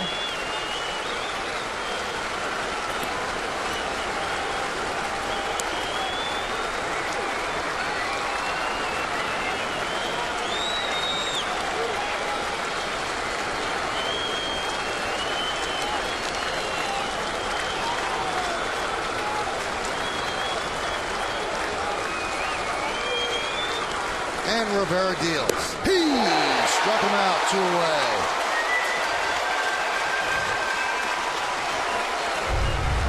Well, here's a case in point right here. This ball just takes off. Not only does it cut in, it's got a little depth to it. You see the way it hits Posada's glove? It's got a little bit of tilt to it. Certainly good velocity, good movement. Great location for a strikeout. That's more of the Mariano kind of age right there. How's this for drama? Putting it all together. Yesterday, Mariano was told to walk Evan Longoria. He didn't want to. Joe Girardi insisted. Today it was the big point of questioning. Rivera said, hey, I do what the manager tells me to, but I think I could get out anybody. Longoria has been out with a bad hamstring since the beginning of the week. So yesterday he pinch hit and was intentionally walked, and BJ Upton followed with an RBI single. So now Rivera has an opportunity to get Longoria for the final out as he pinch hits for Diana Navarro. 55 ribbies for Longoria. And the pitch. Foul back. Another good cutter from Rivera down and away to Longoria. Mariano would like nothing better than to retire Longoria and then tell Joe, told you I could get him. Different situation though. Longoria 2 for 6 against Mariano. One of the 2 a home run. 4-3 Yankees lead. Looking for another come from behind victory. And we'll see right there, Posada suggesting that they go inside to Longoria. Mo shakes him off, wants to stay away. Posada still pushing him to go in. Rivera says, okay, I'll give in. The 0-1. Quickly 0-2.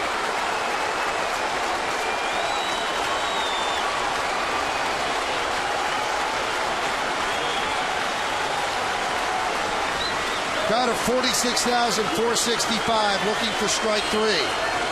Yankees simply want a third out. Even this series up at a game apiece. They lost yesterday 9-7. They're leading 4-3. Rivera on the mound trying to pick up the save.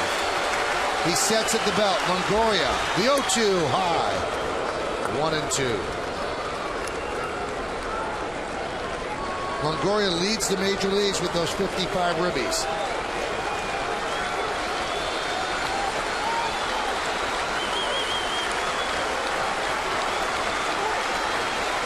And the 1-2 pitch. Grounded slowly to second base. Longoria can't run. The throw to first. Yankees win this one 4-3. Rivera gets the save. He retires Longoria, and the Yankees get their 20th come-from-behind victory of the season. 3 runs in the bottom of the 8th inning do it this time. Willie Ibar with a huge error at third base. And the Yankees win this one 4-3. And David, after a while, a team really believes it can come back from anything. This Yankee team never